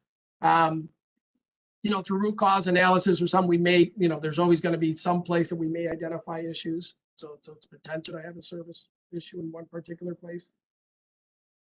Okay, thank you. In your opinion, does the current proposal cause any additional stress on these STC operations? No, one thing we've done, we've expanded our capability. We've added STCs over the last year. We've been very proactive around building the network out there. The buildings themselves are very capable of handling the level of volume that's coming through those facilities. So I've been no concerns over the volume that will go through them. Okay, thank you. And what plans does the Postal Service have to monitor the changes in operations at STCs during implementation? So we just went through a restructure up here at headquarters. We now have an executive director who is in charge of the STC network itself with a team of people that report directly to her. It's a direct report to me up here at headquarters. So visibility is large. We've invested over the last several years on many of the visibility tools. So scanning, almost the most important thing we do, and that's how we monitor performance in these facilities today. Okay, well, that might touch a little bit on my next question, but I'll ask it anyway in case there's anything you have to add. But does the Postal Service have a plan to improve operations at STCs during implementation? So let's say something is not going as well as expected or whatnot. Are there any plans to improve it, or would that also relate to sort of what you just talked about with your the restructuring?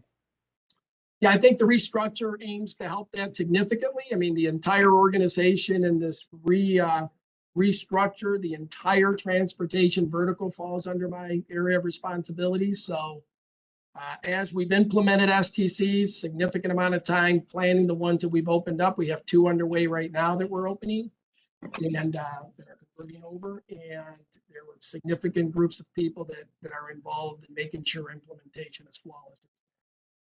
Okay, thank you. How would you define and measure a successful implementation of the Postal Service's proposal?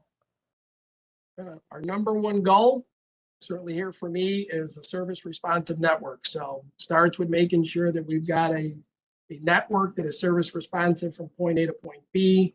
The second part of it is the cost savings. When I would say at the end of this, that we have reduced the overall transportation cost to the organization. I'm sorry, Mr. Cintron, you broke up just on that last part. I didn't hear you. If you wouldn't mind repeating that. Yeah, the second part is that we would have an overall cost reduction to the transportation network. Okay, thank you. All right, now I'd like to just turn in a slightly different direction. So wanted to ask a few questions about mail that is sent between 2 parties that live in the same state. In its research on the effects of this proposal, did the Postal Service calculate the following? And I'll do the first question and then we can move on to the second. How many states, if any, will see an increase of 2-day service to 3-day service for mail sent between residents or businesses within the same state? And I'm happy to repeat it if that's helpful. Yeah, I can't answer the question, how many. Okay. Is that something you would be able to look into and get back to us on? We could. Okay. If you could do that, I would greatly appreciate it.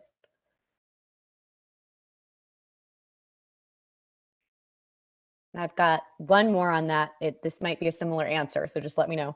To your knowledge, are there any states where mail sent between residents of the same state will go from 3-day service to 4 or 5-day service?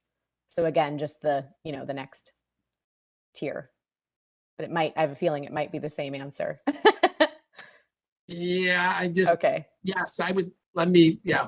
Okay, group those together. Thank you so much for getting back to us on those. Okay, with a few more to go. So what will be the Postal Service's strategy? You had mentioned, you were speaking to the cost reduction piece of this before. What will the Postal Service's strategy be if the cost reductions in this plan fail to materialize? We don't expect them to not materialize. Okay. Do you have any specific strategies in mind if it does not achieve what you anticipate? I mean, look, I would say that a lot of this is in the planning on how we would get there, right? So we're moving mail from an air network that is significantly expensive to a ground network, right? So we know for sure moving the volumes there, it's been calculated. We know exactly where we would shift from. As I said, the modeling gives us a starting point to how we create the routings. The magic is in the planners who then put in the most effective transportation that we can from point A to point B. So it really is based on that group. That group is a set of specialists we use today that have done tremendous work here at the organization of reducing cost year over year. Okay. This sort of, I guess, goes a bit to this question. Do you have a plan? Sorry, does the Postal Service have a plan to respond if mail volume declines at a higher rate than expected as a result of this proposal? A plan, Ashley, in terms of what? When you ask that, so. Yeah, just if it's, I guess, kind of it's sort of the same question I think that I had for cost savings, but is there anything specific you would do, I guess, to maybe, again, I'm sure this has to happen and any time you're doing a plan, but you might have to, obviously address an issue that comes up kind of midstream? Is that sort of how you would address something like that if it is different than what you are expecting? So on a regular basis, we measure utilization on the network in general. So today, I have a group of people that their sole focus is on utilization. And so in the case where we see geographical volume declines today, we make adjustments, right? So if we have a direct truck that's running from one point to the next and it no longer generates enough volume, and we can reroute that through a service transfer center, that would be one way to reduce cost and still maintain the service. Okay, that's a helpful example. Thank you. Let's see.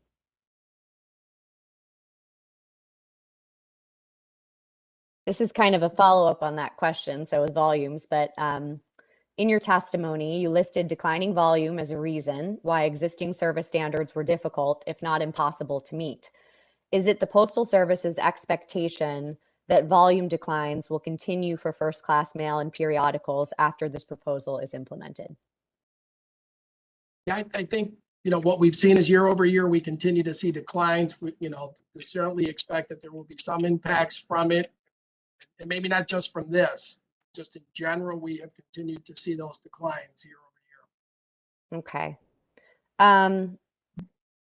This is more of a measurement question. So when measuring service performance, does USPS count every individual piece of mail?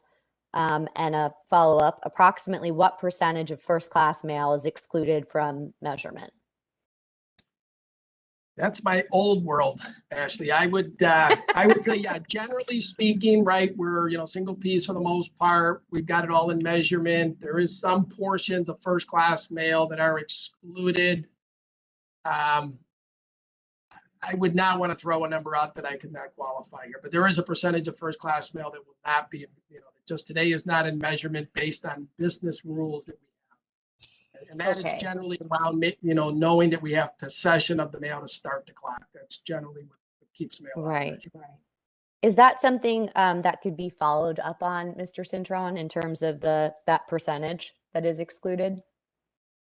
Yes. Okay, wonderful. And then this might go with that, or else, again, as you mentioned, your old world, so you might have an answer on this, but why is mail most commonly excluded from measurement? Yeah, I mean, it really is about possession. So if, we have these things called like DMUs where from a mailer perspective, we put mail on the road and we cannot determine exactly what was put on that trailer and the time that it left. You can't determine, start the clock of possession. That could be one of the key reasons why mail is excluded from measurement. So there are others, but that would be one example of what it is. And that's part of service measurement and the reliability of that system. Okay, that's helpful. All right. How does the Postal Service identify mail traveling by surface too slowly in its network to meet service standards? And what interventions currently occur to address mail identified as late? Okay, so let me try to, in terms of when we build a routing, we build it service responsive. So again, it's based on two factors. One, the distance we have to travel and the volume that we have, right? Again, we're not going to put, 2 containers on a trailer to go direct. So the time difference could be slightly different if we have to go through an STC. So, but it would be on service responsive routing, how we would move it. In some cases, why you see in the case here, there is some volume that might still move in the air network based solely on volume itself. It just isn't sufficient to put up on a ground network. Okay. And your second question on late, Ashley, I'm not sure I No, understand. that's all right. That's all right. That was sort of what I was getting at in the first one, but I actually had a follow-up maybe on the intervention piece that might clarify a bit more of what I was getting at. So does the Postal Service track the effectiveness of those interventions right now when you are, I guess, addressing those times when mail is identified as late, when you're going in to, see if you can alleviate the problem? Yeah, via our own root cause analysis, we would take a look at a lane that, for some reason, could be leaving late, might arrive late, if that's what you're asking, and may have a contractor issue or a timing issue. Yeah, I mean, we have Yes. people that would take a look at, we have a lot of visualizations of data around lane specific data. Okay. Thank you. That covers that. I appreciate it. This is my final few questions. So, kind of more globally, did USPS consider whether closing processing facilities in the future would impact its ability to meet the service standards it is proposing here?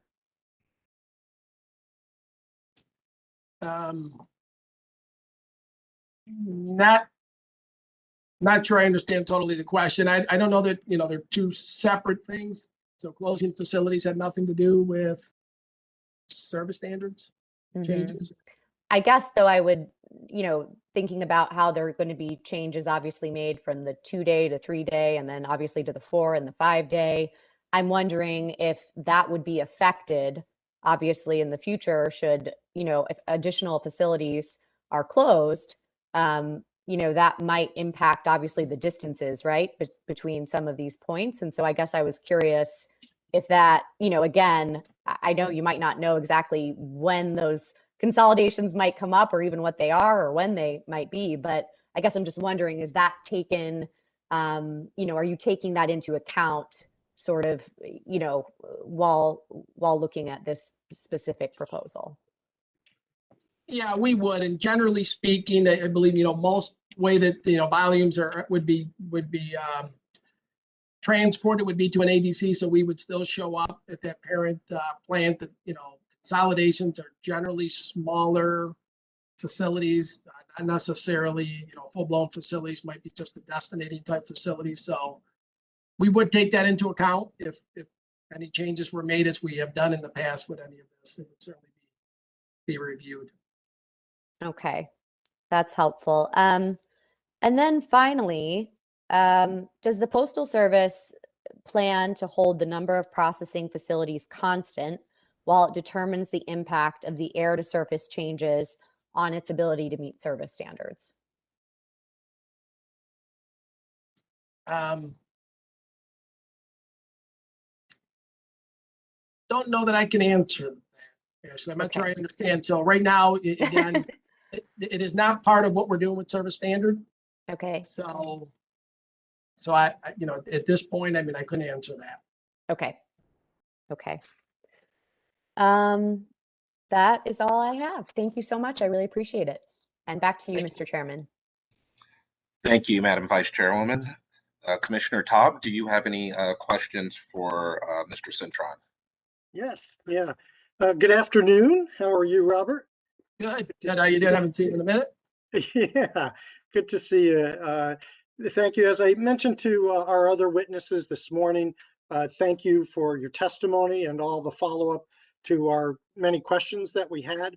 I've read the testimonies and we've all had input on the questions. So a lot of this material and items that we had to want to run down, we've gotten in writing. So I've just got a couple very specific items that during this oral part, I just want to explore with you. But otherwise, we've got a lot covered already. So thank you. One is actually from this morning. I hadn't fully digested the redirect from our witness Monteith to you, and it's around the first class mail and the network distribution centers for periodicals. So there's two items. One is the presiding officer's information request number 3, question 25. That's detailing the amount of end-to-end periodicals that are estimated to go through the NDC and first class mail networks after the changes. And then also looking at your testimony, pages 28 to 29. And on that, your testimony states there, after extending service standards for first class mail by 1 or 2 days within the contiguous United States, the Postal Service will establish an expanded surface network for first class letters and flats capable of reaching coast to coast. And then it goes on that this coast-to-coast first-class mail network would then be merged with the existing international distribution center, the NDC network. So the question I was first asked witness Monteith, and I'm trying to get to is, in the future, as the first-class mail and the NDC networks merge, can you explain the plan for how end-to-end periodicals would move through the merged network? Yeah, again, as we build this network out that we would do for first class mail, obviously one of the key things that we're looking at across the entire network is directionally how many trucks with different product lines are moving in the same direction. So naturally, as we look at the periodical end to end, there's a significant opportunity from what we see that we could merge those networks to ride on the same transportation and still achieve their service. So there's work that would be done around that, and we believe that that is, that's where the capability is going to come. And certainly we'll see where some of the utilization will drive up, which should result in less trips, less miles. It's part of the overall how we would continue to optimize the network. Gotcha. And if and I know you said earlier to my colleagues' questions, and they covered some ground that I would have.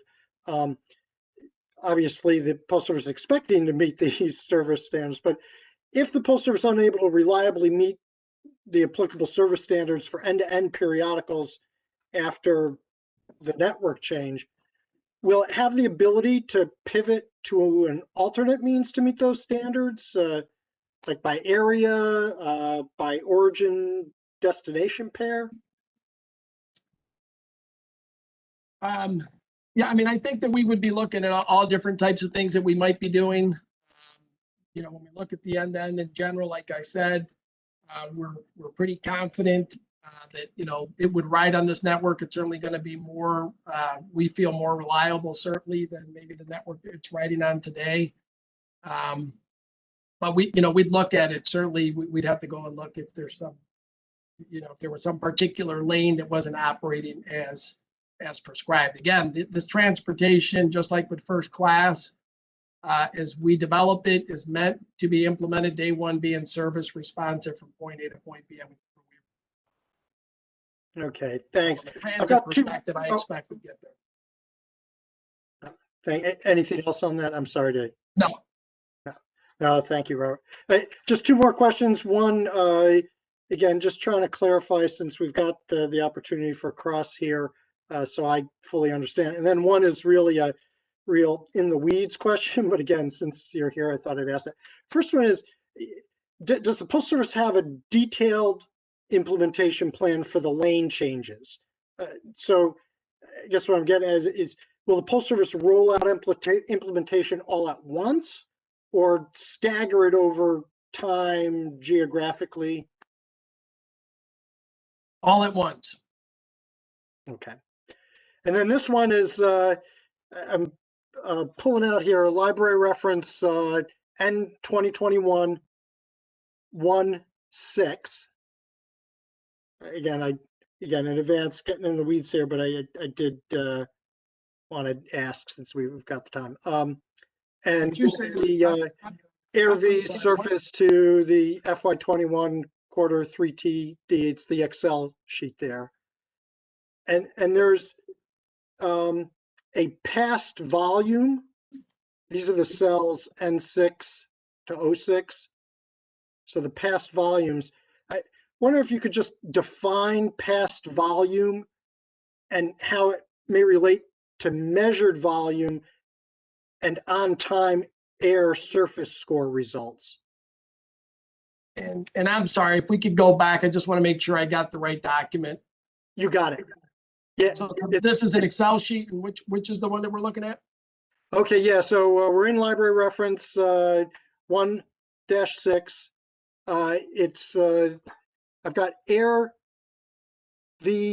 surface to FY21 Q3TD. And then of course it's got the XL extension, XLXS. I apologize, it's going to take me a minute. Yeah. Mr. Cintron, that is in the folder that I sent you. It's in folder LR6.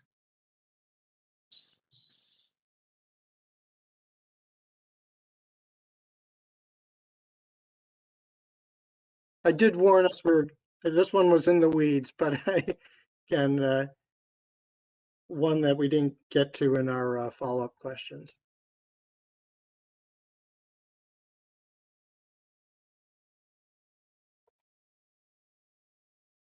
See two of them here, so I apologize. I'm trying to get to it here.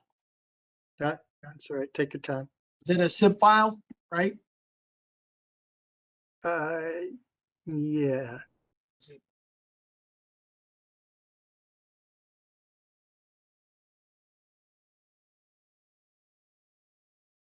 And I apologize. This is the error versus surface file that you're looking at? Yeah, exactly. Exactly.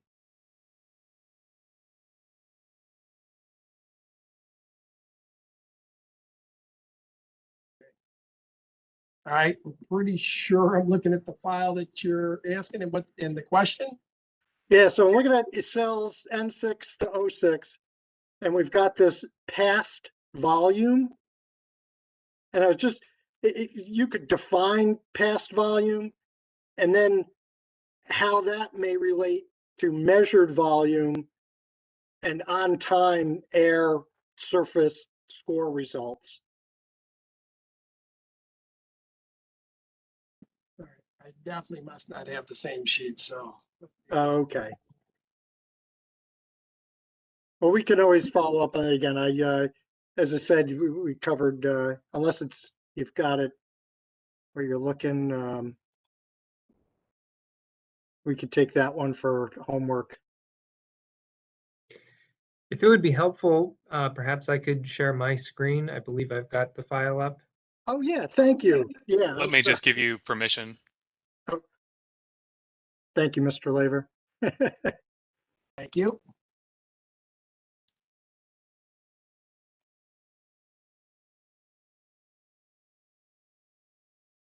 And I promise this was my last question. All right, Rory, you should have permission now. Yes.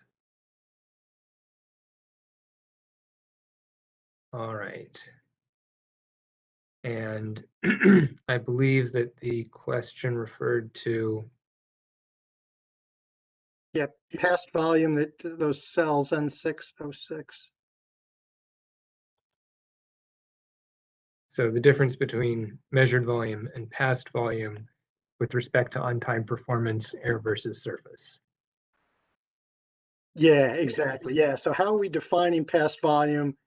And then how does that all relate to measured volume and the on-time score results for air and surface? Yeah. And unfortunately, I'm going to have to tell you that I cannot answer that question. Okay. Well, thank you for running it down, Roy. Thank you for pulling it up. And yeah, if you can, talk to the folks there and get back to us, with any of the other follow-up on that particular question, certainly appreciate it. But with that, I'll turn it back over to the chairman. Thank you very much, Commissioner Taub. Commissioner Acton, you are recognized for any questions for witness Cintron. Thank you, Mr. Chairman. Mr. Cintron, we really appreciate you making time to participate in our proceeding today. Your expertise is highly respected here at the Commission. The Commissioner Taub referenced an implementation plan, and I'm wondering does the Postal Service employ a critical path analysis or some other project management approach when you execute a complex network or system change like the one that you're proposing here? We do. And in developing that analysis or plan, is there a milestone there for your incorporation of the forthcoming advisory opinion that the PRC will issue? Correct. And, well, yeah, I should say there's a notional timeline again that would have that included. So it's a little different when we're looking at the implementation part. Yeah. And I suppose a lot of this may depend on what we have to say, but do you have any insights about how you plan to assess or use what the commission may opine upon? And I'll tell you, the reason I'm asking this is because a number of stakeholders in the community have inquired.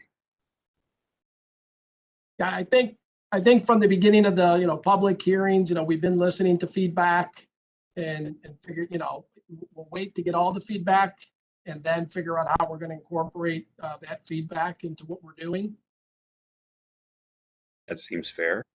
And I suppose the level of that feedback and how quickly you can use it or not is part of the determinant on how soon after the advisory process is finished that you may implement, or at least begin to implement, your proposed service performance changes. I guess I'm asking, do you have a time frame for when you expect these service performance changes to be in effect? I mean, ideally, what we would, like to do probably in that first quarter of the year. If we were thinking where we'd like to implement. The first quarter of next year. Okay. Correct. Okay.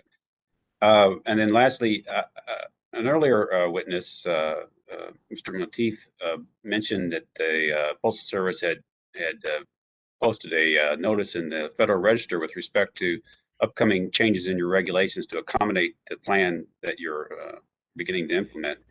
And I'm wondering if that's what's happened, and also if you have a sense for how long that may take to complete.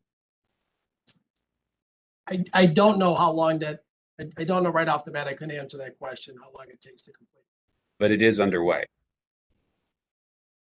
Correct. I think we're taking questions, feedback via that Federal Register notice today. Okay. I don't have any questions. Thank you so much. Thank you, Commissioner.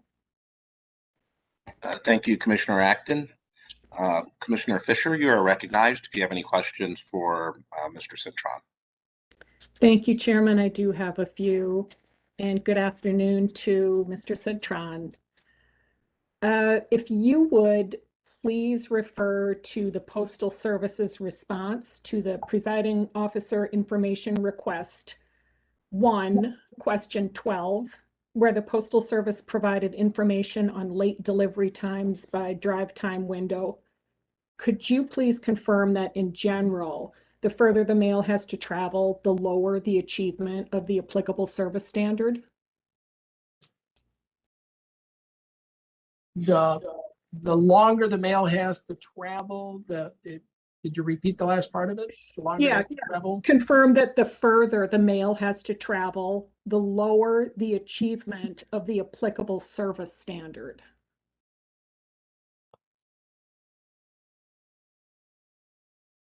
Specifically, refer to library reference 12 and confirm that for mail traveling to destinations within 41 hours of drive time that had a 4-day service standard in FY 2020, 17.4% were delivered in 6 or more days.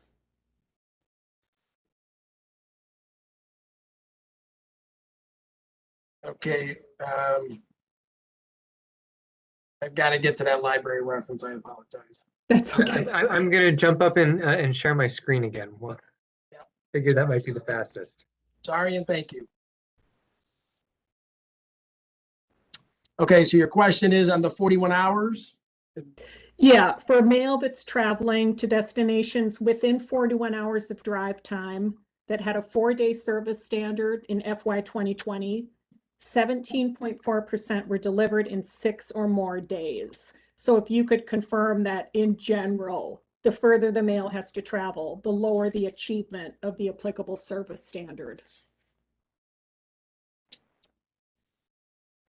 Yeah, I'm just trying to make sure I acclimate myself because I mean, it's generally speaking within the 48, we shouldn't have the 4 days. So smaller volume here. So yes, it's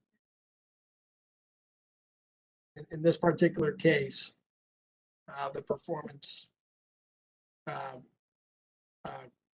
again, as you see here, plus 6 days. Okay. For this particular case, then, why might this have occurred? And what kind of issues does the Postal Service encounter on the longer trips that don't occur generally for the shorter trips? I mean, I think a couple of things potentially happen. One, we're looking at fiscal year 20 data, so I always kind of caution again where, you know, COVID has created some other issues. Not all of these would necessarily reflect to be transit problems, right? So when we take a look at a service standard and we take a look at the number of days to deliver, there are other issues other than transit that could impact our ability to deliver timely. As we develop and implement, like I said, or go towards implementation of something like the service standard change, and we've made changes in the past. Again, this is about the teams taking a look at, and this is the subject matter experts that take a look at the lanes to make sure that they're service responsive. And so that's the way that we would do it as we move forward. But again, I think, you know, I'd have to look at the specifics here to know exactly what created this. I understand. Could you please confirm that the Postal Service's proposal moves a significant portion of mail to longer surface transportation trips?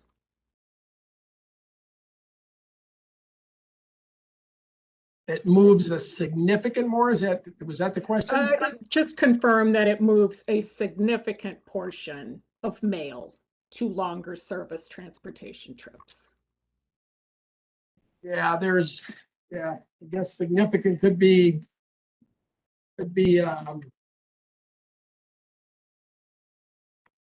I'd have to confirm what the number is. I mean, there is volume that moves to 4 and 5 days. So obviously for, you know, those volumes, there's more volume that is moving in that 4 or 5 day window.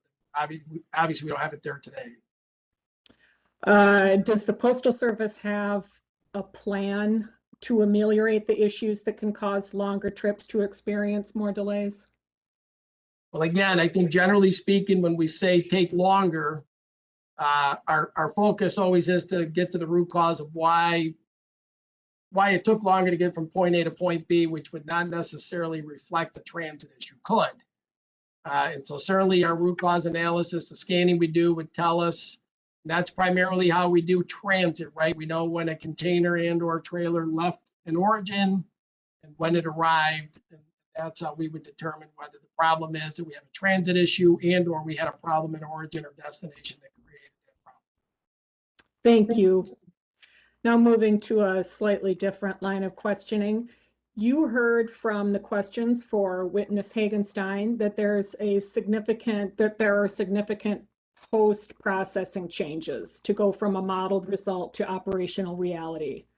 Do you expect a significant number of processing facilities to need to change dispatch times and assignments within the facility to implement this proposal? I don't know what the number will be. Well, you know, one of the things we're doing from a processing perspective today is that there are changes already underway based on capability of facilities to make some changes. As we develop this network, there will be, you know, certain number of facilities that will have changes to some of their transportation schedules. It would not impact them all, but there would be some, in almost probably every facility would have some type of change. What challenges might you envision in training for or executing revised workflows within the facilities in order to implement the Postal Service's proposal? So again, in some cases, this expedites a little bit of what we do. You know, one of the handlings that we have when we're moving mail on an air network, you go through a whole process of scanning, having to scan mail to an air carrier, then transport it to where it has to go. Tomorrow's environment might actually have a little longer time to do it and less handlings inside the four walls, which would help them expedite what they're doing right from machine side in some cases. Would you expect that there might be some short-term operational failures during implementation? And if so, how long would you consider short-term to be? I wouldn't expect to have any, and I only say that in today we manage the network, so we're not changing. You know, what we're basically changing is mode. Today, the plants, as an example, even on an air network, has volatility today. So on some days you're dispatching to a cargo carrier. Tomorrow you're dispatching to an air carrier. On a Friday, you might be on the ground network because we have a longer distance we can traverse today. I would say that plants are well acquainted with mode changes. Most of what we do is done through the system. So a lot of it becomes transparent. They generate a placard and it tells them where the container is going to go. So I expect that, again, there's going to be a lot of planning, implementation that goes, communication as we, once we decide to do this, like we've done other changes that we would implement that communication plan to the floor. But I expect would be easier. Thank you. In the 2020 ACD, the Commission noted on page 167 that failures in transit in the last mile are the known root causes that had the most impact on service performance results for first-class mail in FY 2020. With respect to periodicals, the Postal Service did not identify the top root causes for periodicals not meeting service performance targets in that fiscal year. Could you please confirm that the Postal Service uses root cause indicators to evaluate service failures? We do. Thank you. Can you please list and describe the root cause indicators the Postal Service uses to specifically evaluate and assess the ground surface transportation network? Yeah, so the ground surface, and I don't know that root cause is significantly different than for any other. I mean, we obviously, as it relates to first class mail, we have first mile impacts. You got origin processing delays that would have several buckets. It could be a root cause failure, transit itself, which is heavily dependent on scanning, whether we do it from an air perspective or a ground perspective, destinating processing, root cause issues, a variety of buckets there. And certainly last mile would also be a root cause failure category. Thank you. Could you please list and describe the root cause indicators the Postal Service uses to specifically evaluate and assess the air transportation network? So again, would not necessarily be totally different, right? So we'd have to know, we have a mode matrix. So as it applies to how we take a look at transit in the air networks, we're using air scanning analytics to tell us. So today, I process mail in a building and I assign it to a network. We take a look at scans from the time we assign it to the time we tender it to a carrier. And assuming that we miss the assignment, if we don't get a tender at that origin, we would assign that root cause failure at that point. We look at the scan data that we provide, those carriers provide back. So that's the way most of our carriers are paid via the air network. And so we would determine based on that whether or not we got the session back at destination on time. If not, we would see that as a transit failure. And then once it gets into the population of a plant, would be mixed with surface and everything else, and it would just pick up root cause from that perspective. Great, thank you. Here's my last question, and I believe I'm your last questioner. On page 36 of your testimony, you state that these changes that this plan is putting into place will not cause any undue or unreasonable discrimination against any users of the mail. They do not treat different groups of users in different ways. The changes are based on time and distance. I am aware that there's interest in how these changes might impact different users of the mail, such as the elderly, veterans, low income, or rural consumers. But I personally am hard pressed to envision how the impact for each segment might be measured. In this proposal, the Postal Service did not make an assessment as to how such groups might be impacted. But are you able to offer any thoughts as to how the Postal Service might try to capture this data? Yeah, I'm not sure how we would capture the data for all of those categories you mentioned. Obviously, from a service perspective, we kind of look at rural, urban. We have some of that type of data. Some of the other demographics you're describing, I don't know that we have a a way to capture it all, to be honest. I appreciate that. Thank you very much. Thank you. Thank you, Commissioner Fisher and Mr. Cintron. Thank you for your testimony today. Mr. Labor, back to you. Thank you, Chairman. Does any other party have follow-on cross-examination for witness Cintron?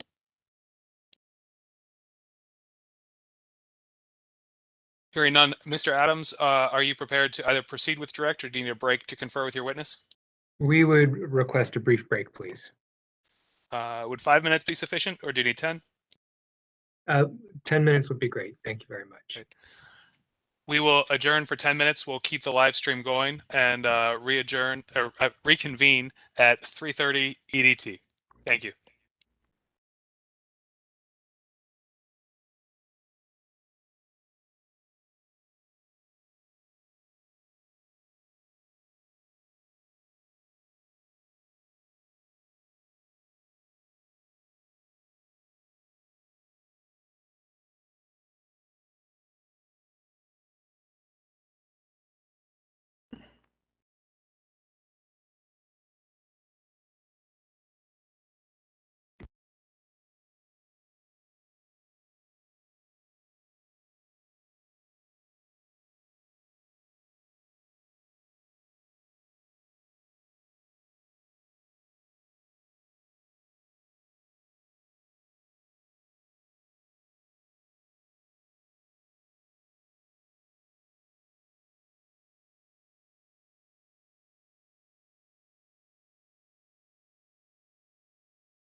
Good afternoon, and I will reconvene after our break here. Mr. Adams, are you ready to proceed with redirect? We are. Please go ahead. We have no redirect questions for witness Cintron. Thank you, Mr. Adams.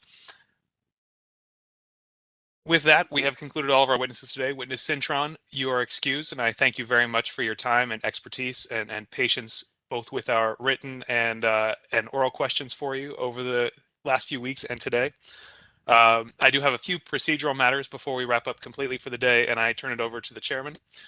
First, there will be a transcript of the oral portion of the testimony today that includes the written cross-examination that has been designated.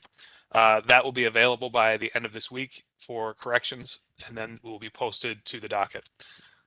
Second, there will be another transcript for those materials that are designated, as well as the testimonies of the witnesses that were not called, and that will be done as early as next week by presiding officer ruling.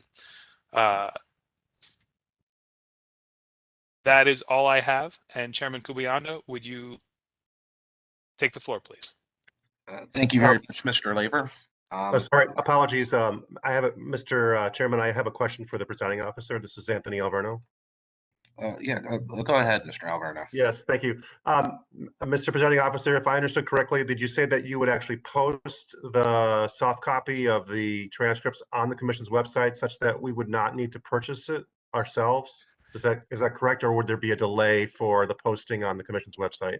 Mr. Alverno, we would plan, because the Postal Service offers corrections to those, we would plan to offer it to you. The commission pays for the transcription, and we will have that available. Whether it's posted to the website or provided directly to you, we will do that before admitting it into evidence. Okay, thank you. Thank you. Any further questions, Mr. Alverno? No, thank you. Thank you. And before I make my closing remarks, I'd like to recognize my colleagues if they have any final remarks, starting with Vice Chairwoman Poling. Thank you, Mr. Chairman. I'll keep it short and sweet, but just want to say, thank you to all the witnesses today from the Postal Service. Really appreciate your time, as well as all the other parties involved today in this proceeding. Appreciated the thoughtful questions of my colleagues, and am very appreciative of the work that the commission staff did as well in preparation for this hearing. So that's it for me. I really appreciate it. Thank you very much, Madam Vice Chairwoman. Commissioner Taub, any final remarks? No, thank you, Mr. Chairman. Again, like the Vice Chairwoman said, appreciate it. Indeed, I think we've got a lot of ground covered here today, in addition to the testimony we received and the questions and answers. So a lot to digest as we write up our opinion and get that over to the Postal Service and the public. So again, all good here. Thank you. Thank you very much, Commissioner Taub.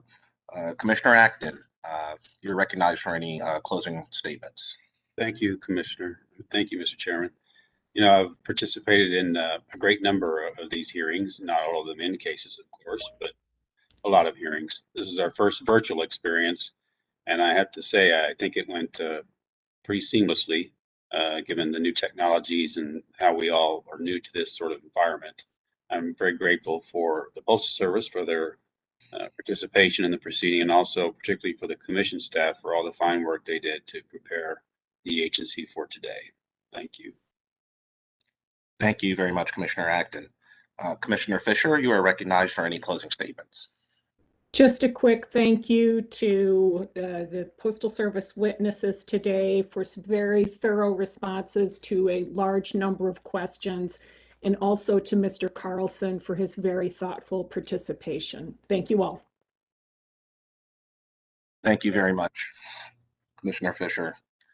And thank you to all our witnesses and all the participants today. I'd also particularly like to thank Mr. Laver for his work as presiding officer, and thank my colleagues as well as all the witnesses and participants in this hearing. And of course, I want to thank the commission staff for their amazing work in preparing for this hearing in a very short, very aggressive timeline. And it is highly appreciated and duly noted. Regarding some of the comments that were made earlier today about customer reviews on speed versus reliability, I do want to note that in prior N cases, the Postal Service made some assertions about slowing the mail down and achieving cost savings, among other issues. And I think many observers were highly credulous about those asserted savings. But not all those savings materialized as predicted by the Postal Service. And those service standards the lower service standards are currently in place, but the savings have not materialized. And that's according to the analysis of the Office of Inspector General. So no question that I think those assertions were made in good faith and are made in good faith, but that's why we have this process in order to probe and get to the bottom of things as much as possible. And I would go so far as to say is that's one of the reasons that this commission exists, is to probe and get to the bottom of things as much as possible. Our N case procedures are a critical part of the transparency and accountability that's needed in the postal system. That's our mandate as a commission, and it's one that we take very seriously. I believe that this hearing has allowed the parties to share their viewpoints and probe those viewpoints in the light of day. Our next major step in this process is to craft an advisory opinion addressing the Postal Service's proposals that were discussed today. We will work very hard to produce this opinion for the Postal Service's consideration within a timeline that's quite aggressive. The staff has done an amazing job to this point, and we are near the final stretch in terms of producing this advisory opinion. And I assure you, we will all be working very hard as a commission and focusing on meeting that deadline. Thank you, and this hearing is now adjourned. Staff can now stop the live stream and the recording. Thank you very much.